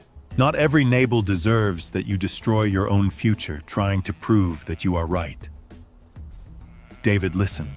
And here is the big difference between David and Nabal. To Nabal, it was not possible to give advice. David could. David was angry, but not closed. When Abigail spoke, he recognized the voice of God through her. "Blessed be the Lord, the God of Israel, who sent you today to meet me." 1 Samuel, chapter 25, verse 32. David blessed God, then blessed the counsel of Abigail, then blessed the same Abigail. "Blessed be your prudence, and blessed be you yourself, who today prevented me from shedding blood and from my own hand avenging myself." 1 Samuel, chapter 25, verse 33. David understood. Abigail not only saved her house, she saved David from David. This phrase summarizes the chapter. Sometimes God uses someone to save us from our enemies. Other times uses someone to save us from our own reaction. David did not need to be protected from Nabal. Nabal was a fool. David needed to be protected from the vengeance that was brewing within him. Abigail changed Israel because she prevented the future king from beginning his journey, carrying guilt that could haunt him, placed herself between an offense and a tragedy, between the sword and the innocents, between wounded pride and the call of God, between David and blood. The end of the story confirms the hand of the Lord. Abigail returned home. Nabal was celebrating a banquet like the banquet of a king, was drunk. She said nothing until dawn. When the wine left Nabal, Abigail told him what had happened. His heart died within him, and he became like stone. In the morning, when Nabal no longer had the effect of wine, his wife told him these things, and his heart sank, and he became like a stone. 1 Samuel, chapter 25, verse 37, some 10 days later. The Lord struck Nabal, and he died. The Bible does not present David executing vengeance. God managed the case. When David found out about the death of Nabal, recognized that the Lord had defended his cause and had prevented him from doing evil, then he sent to call Abigail so she would be his wife. She became the wife of David. The woman who saved the house of Nabal entered the house of the future king. But before thinking of marriage as a simple happy ending, we need to see the spiritual weight of the narrative. Abigail was not rewarded just for being pretty or kind. The text highlights her wisdom. She discerned the danger, acted quickly, repairs were needed, spoke with humility, faced wisely, innocence protected, sin prevented, reminded David of the future. There are people who only know how to calm conflicts, avoiding the truth. Abigail calmed by speaking the truth. There are people who only know how to face creating more war. Abigail faced the prevention of war. There are people who confuse their mission with silence in face of destruction. Abigail demonstrated that wisdom may require courageous actions when the home is at risk. She did not shout to show her strength, did not manipulate to win, did not humiliate David, did not defend the error of Nabal, entered the path with gifts in her hands and the right words in the mouth. This combination is rare. Presence, prudence, courage. Abigail demonstrates that diplomacy is not weakness. In many situations, diplomacy is the most difficult form of courage because it requires controlling one's own emotions, while everyone around us is dominated by foolishness. Nabal felt overwhelmed by arrogance. David enraged. The servants felt overwhelmed by fear. Abigail was the only lucid person in the middle of the crisis. For that, she changed the course of history. If David had killed the men of the house of Nabal, his conscience would carry this episode. His enemies could use this against him. His path to the throne would be tarnished by a personal vendetta. The narrative of the righteous king would suffer a wound even before the coronation. Abigail saw the danger before David. She not only saw what was happening, saw what that could cause in the future. This is true wisdom. It is not just knowing how to solve the current problem.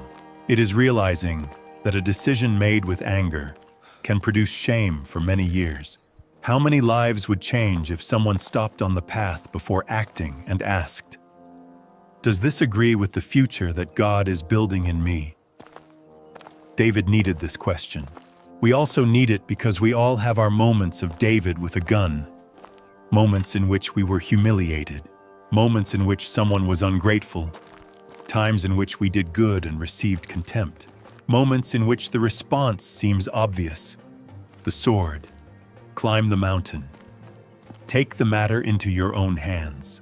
In that moment, God can send an Abigail, a word, a person, a scripture, a rest, an anticipated shame, an alert in the spirit, something that makes us stop before the point of no return.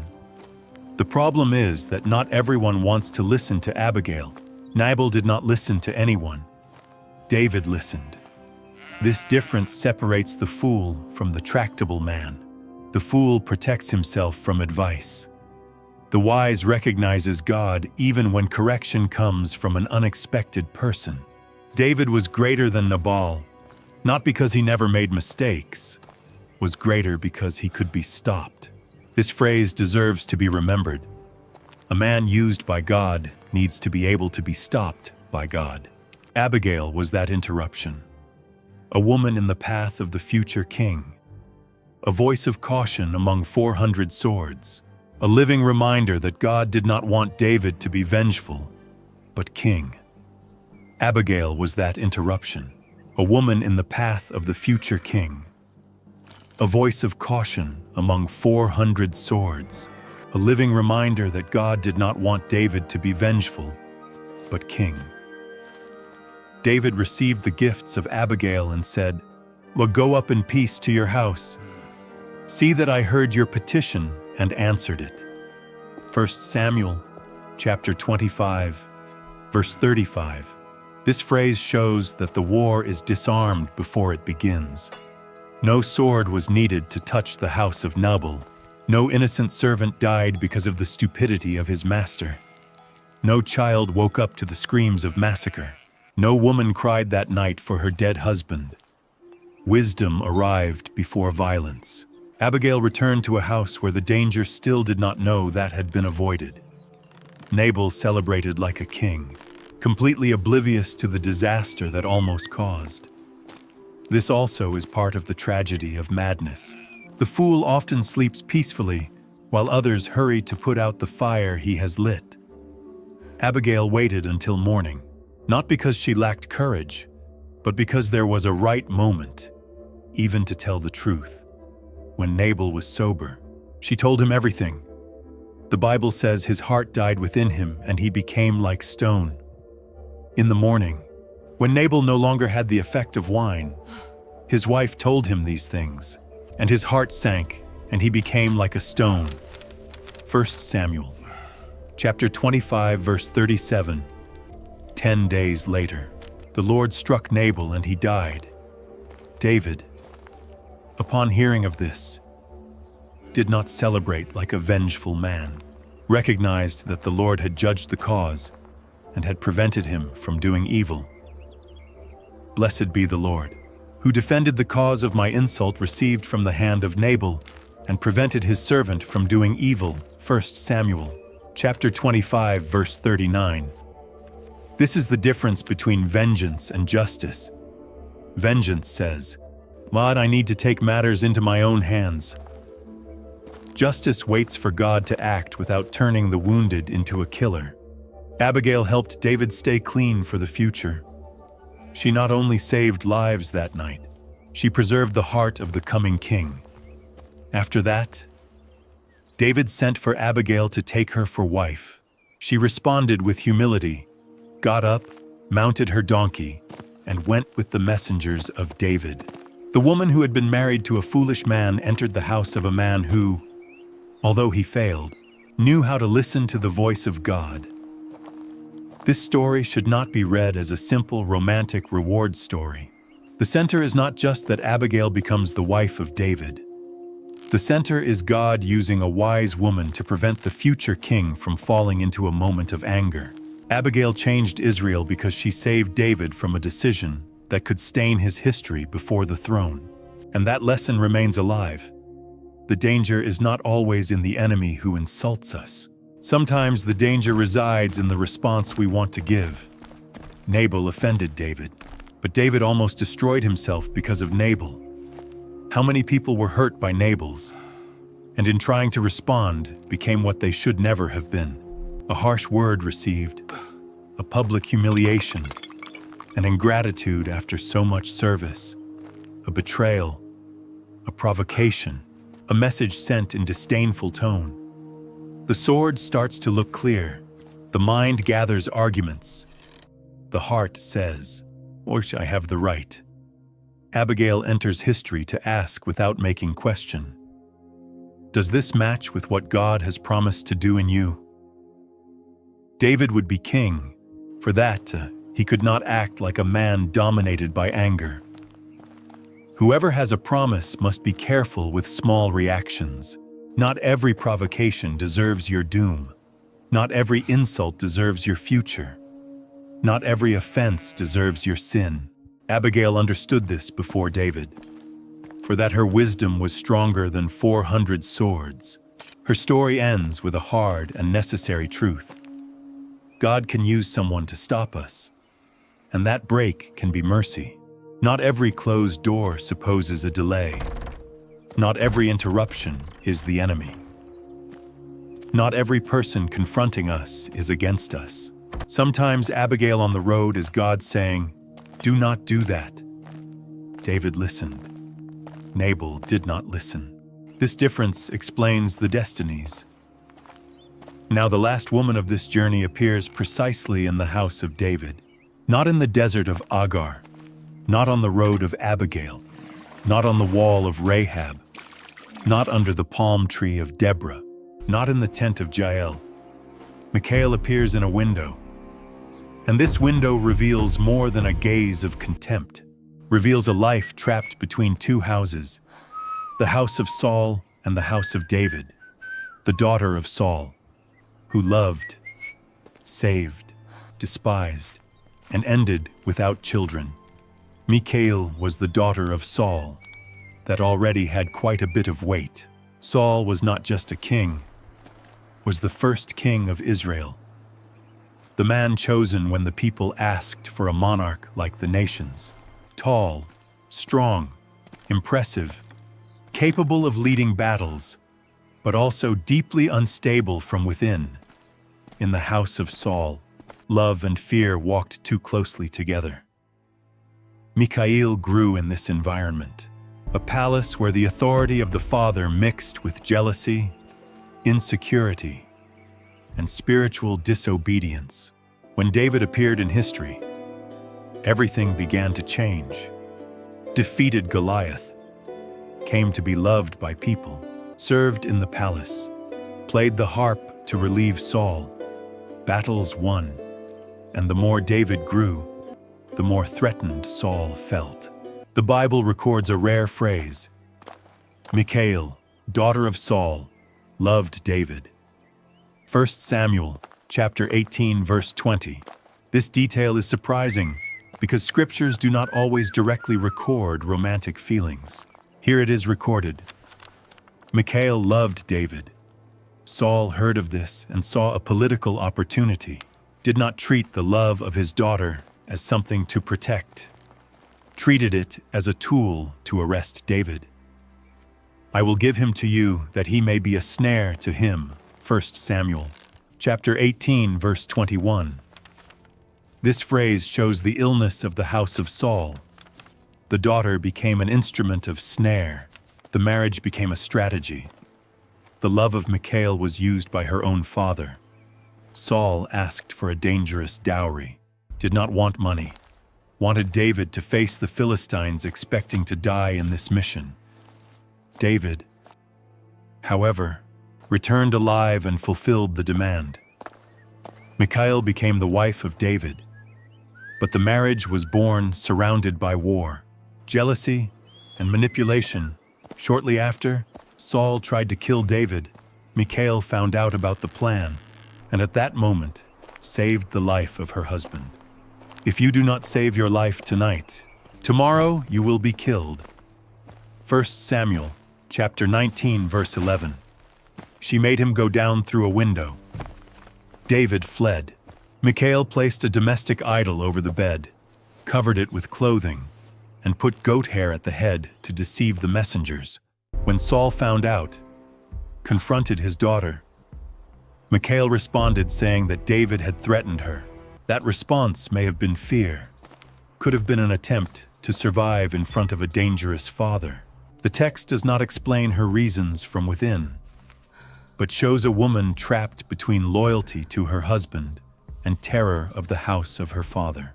Michal saved David. This fact cannot be forgotten before throwing him out the window. She released him through a window. The same image returns in the opposite direction. In the first window, Michal helps David escape death. In the second window, years later, observes David and despises him. Between one window and another, many things happened. David fled for years. Saul kept pursuing. The life of David became a desert, a cave, difficult alliances, battles, and waiting. Michal was left behind. Then Saul gave her to another man. Her name was Palti, son of Laish. Saul had given Michal, his daughter, David's wife, to Palti, son of Laish. 1 Samuel chapter 25, verse 44. This phrase is short, but carries emotional violence. Michal was the wife of David. Saul handed her over to someone else. We do not know if Michal agreed, if she resisted, if she cried, if she adapted, if she loved Palti, if she simply obeyed. The text does not open this room, but later narration shows Palti grew attached to her. After the death of Saul, when David began to consolidate the kingdom, demanded that Michal be returned to him. Give me my wife Michal, whom I betrothed to myself for 100 Philistine foreskins. 2 Samuel chapter 3, verse 14. David presented the ancient law of marriage. Michal was taken from Palti.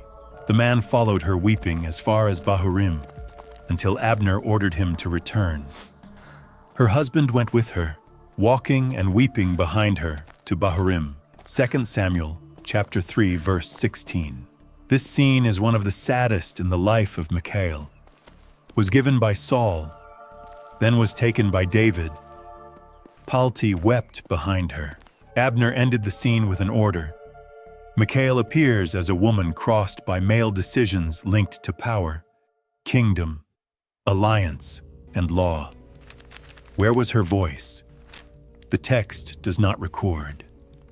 This silence matters. When Michal arrives again at the house of David, does not return to simple romance. Return to a political environment. David already had other wives. His life had changed. The kingdom was forming. The house of Saul was falling. Michal carried the name of the old king inside the house of the new king. She was bridge and wound at the same time. Then comes the most famous scene. David decided to bring the Ark of the Covenant to Jerusalem. The Ark represented the presence of the Lord among the people. Had been away for a long time from the center of national life. Bringing the Ark to the city of David was more than a religious act, was a spiritual and political declaration. The kingdom needed to organize around the presence of God in the first attempt.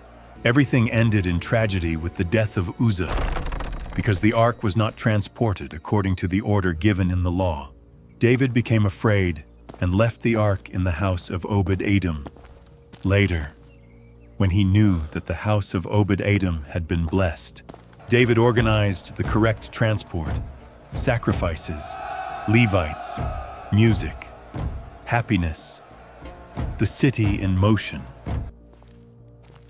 David danced before the Lord with all his might, and David was wearing a linen ephod. 2 Samuel chapter 6, verse 14. The king humbled himself to celebrate, was not dressed like a warrior, was not on the throne, was not showing armor, danced before the ark, before the Lord. The people celebrated. Trumpets sounded. The ark entered the city. But someone was watching from a window. When the ark of the Lord entered the city of David, Michal, daughter of Saul, looked out through the window, and when she saw King David leaping and dancing before the Lord, she despised him in her heart. 2 Samuel chapter 6, verse 16. The text does not simply say Michal did not agree, says that she despised David in her heart. This phrase shows a deep and internal reaction. What did she see? Saw the king dancing. saw her husband exposing himself in public joy, saw the crowd celebrating, saw the ark entering the city. But perhaps she also saw something else. The contrast between the house of Saul and the house of David. Saul was very concerned about his appearance before the people. To David at that moment seemed not to care about royal appearance, diminishes himself before the Lord. To Michal, the daughter of Saul, that seemed shameful.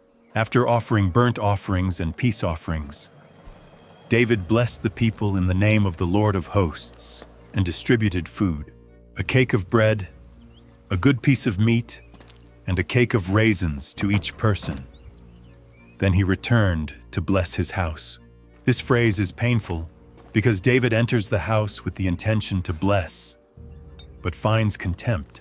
Michal came out to meet him and said, "How glorious the king of Israel was today, uncovering himself today in the eyes of the servants' maids, as a worthless fellow shamelessly uncovers himself." 2 Samuel, chapter 6, verse 20. The words of Michal are harsh. She attacked the dignity of David, accused him of exposing himself in front of the servants, called his celebration a shame in her mouth. King of Israel sounds like irony. David responded by placing the question to God, "Before the Lord, who chose me before your father and all his house, appointing me ruler over the people of the Lord, over Israel. Before the Lord I will celebrate." 2 Samuel, chapter 6, verse 21. This response touched the deepest wound. Better than your father. David remembered that God had chosen him instead of the house of Saul. The discussion between husband and wife also became a confrontation between two houses, two reigns, two ways of understanding honor. David continued, "I will become yet more contemptible than this, and will be abased in my own sight.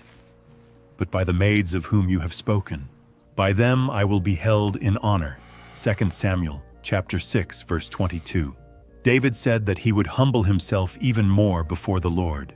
For him, royal dignity did not consist in looking untouchable. It was about surrendering before the presence of God. Michal could not see that. The chapter ends with a dry phrase. Michal, daughter of Saul, had no children to the day of her death. 2 Samuel, chapter 6, verse 23. This closing is heavy.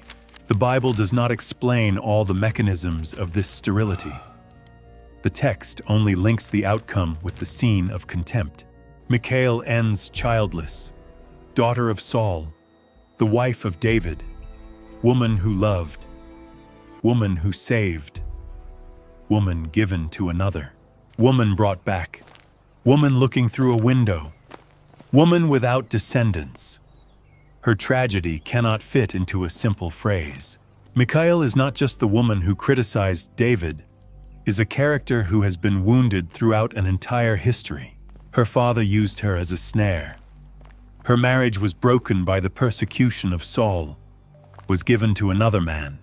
The political negotiation tore her from that other home. Returned to David when he was already another man, surrounded by other alliances and other wives.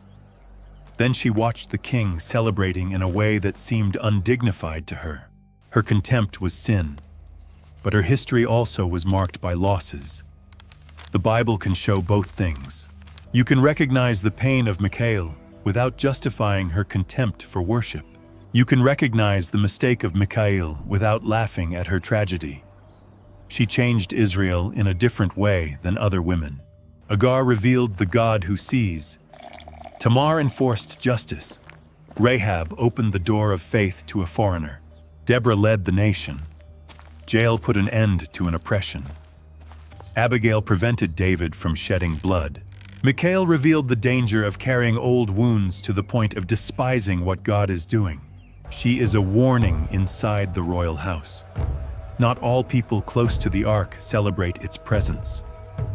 Michal was in Jerusalem, was in the house of the king, was present on the day of the entry of the ark. was close to the greatest spiritual moment of that reign. Even so, her heart was very far away. Her window became a symbol. The window allows you to see without participating. Michal watched the party from above, watched David from afar, watched people celebrating, but did not come down, did not sing, did not join, did not love. Physical distance revealed interior distance. This speaks to a lot of people. There are people who spend years watching faith from the window, observe who loves, criticize those who surrender, analyze the emotions of others, distrust the joy of others, call exaggeration what could be gratitude, call shame what perhaps may be brokenness, call lack of posture what perhaps may be freedom before God. Michal watched David and saw a loss of dignity. God watched David and saw a king rejoicing before the Lord. The difference between these two looks is enormous. The house of Saul taught Michal to value appearance, position, and control. The presence of God required humility, surrender, and joy. She could not cross that bridge. The ultimate tragedy is not simply not having children. It is ending the story without participating in the joy that was before her. Physical sterility becomes a sign of deeper sterility. The inability to generate life inside a house where God carried the ark. This story closes the script with weight, because not every woman mentioned here ends up being a simple, positive example. Michal is a warning. The Bible not only tells stories of faith to imitate, it also tells stories of hearts that closed so that we could examine our own. The question Michal leaves is not comfortable. What old wound might be distorting the way you see the presence of God today?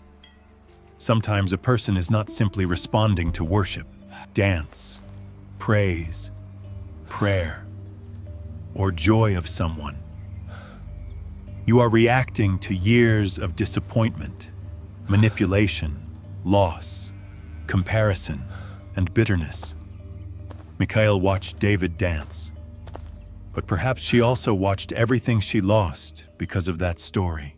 Her father, her house, her first marriage, her security, her position, her own identity. But untreated pain can turn worship into offense. That is the danger, when the wound becomes a lens. Even the presence of God looks like a provocation. For that, it is necessary to read the story of Michal with fear, not pointing a finger as if we were better, but asking if there is any window from which we are watching without participating. Hagar was in the desert, but heard God. Tamar was wronged, but sought repair. Rahab was in Jericho, but believed. Deborah was in a time of fear, but rose. Jael was in a tent, but distinguished the hour. Abigail faced swords, but spoke wisely. Michal was near the ark, but ignored it. Physical proximity to sacred things does not guarantee a surrendered heart. Saul was close to Samuel. Michal was close to David. The ark entered the city. Even so, the house of Saul ended marked by loss. The end of the life of Michal in the text is silent. Without songs, no children, no reconciliation recorded, no new speech. The window closes, and the reader is left with the feeling that something precious died before the body died. That is her sad choice. It is not enough to be linked to the story of people used by God. You have to allow God to deal with your own heart. Michal was a daughter's king, was the wife of the king, but the royal lineage did not pass through her. The promise followed another path. The house of David continued. The house of Saul disappeared from the center of history, and Michal remained as the portrait of someone who saw the joy of the presence, but could not enter in it. Now we have before us the 6 stories: Hagar at the well, Tamar with the signet, cord and staff, Rahab with the red cord, Deborah beneath the palm tree, Jael inside the tent, Abigail on the road of David, Michal at the window. Each place reveals a truth. The well reveals that God sees and hears those left in the desert. The objects of Judah reveal that the truth can be preserved until the moment of facing injustice. The red cord reveals that faith can open salvation inside a condemned city.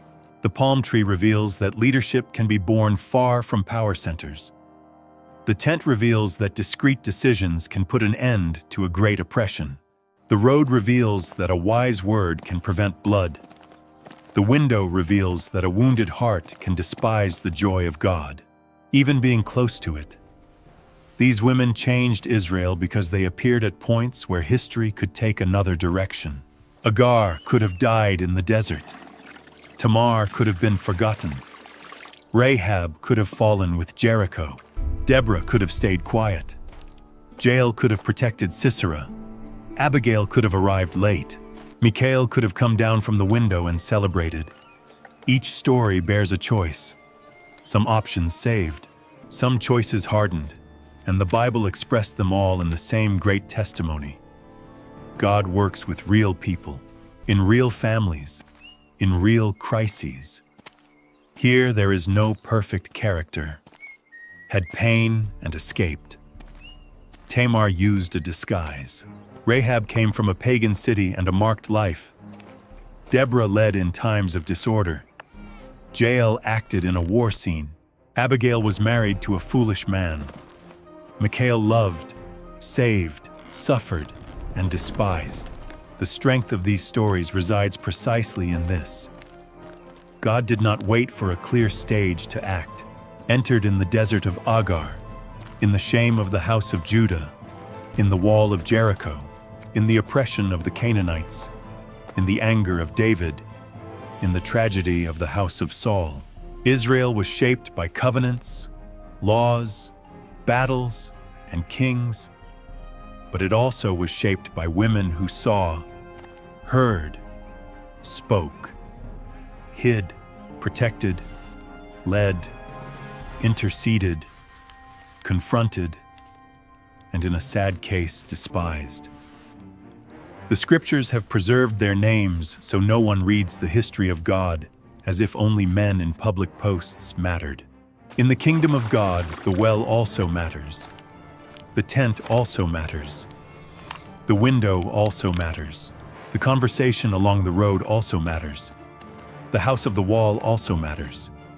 Waiting for a widow is also important. What remains for us is a personal question. Where in this story are you now? In the desert, needing God to open your eyes to the well. Waiting for justice someone promised and did not fulfill. In the walled city, knowing a choice must be made between fear and faith. Under a palm tree called to lead with courage. Inside a tent facing a decision that cannot be postponed. On the road trying to prevent someone from destroying their own future. Or at the window watching from afar a joy your pain does not let you embrace. The Bible does not tell these stories just to inform. She calls us to examine our heart. Search me, O God, and know my heart. Try me and know my thoughts. Psalm 139, verse 23. This verse is a good place to end because all these stories reach the heart. The heart of Hagar, crushed by pain. The heart of Tamar, determined to seek justice.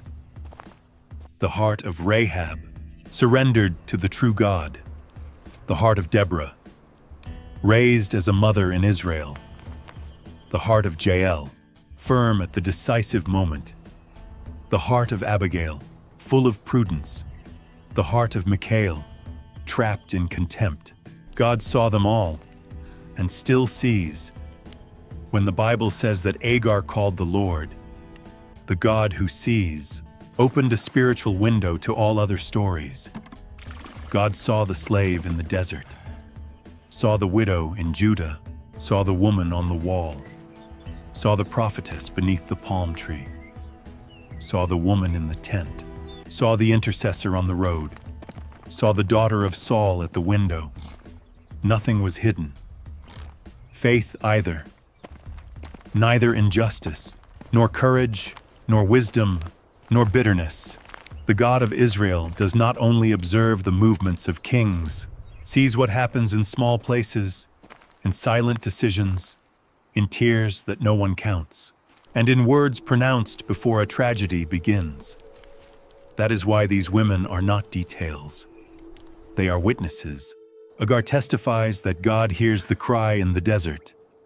Tamar testifies that to God matters justice within the family of the promise. Rahab testifies that faith can be born in Jericho and enter into the genealogy of the Messiah. Deborah testifies that God raises leadership where there is obedience. Jael testifies that courage can appear inside a tent. Abigail testifies that wisdom can save a future king from his own hands. Michal testifies that no one should allow the wound to turn into contempt for the presence of God. 6 women, 6 marks, 6 different paths, and one truth crosses them all. God never forgot the stories that men could have treated as small. The well of Hagar, the test of Tamar, the cord of Rahab, the palm tree of Deborah, the tent of Jael, the gifts of Abigail, and the window of Michal continue speaking. Because Israel was not changed only by battles won in open field. It also was changed by women who decided what to do when no one else seemed to see the magnitude of that moment. The next story will leave houses and tents and enter into one of the most mysterious themes of the Bible. People who were close to the presence of God and never were the same. Until then, keep this phrase.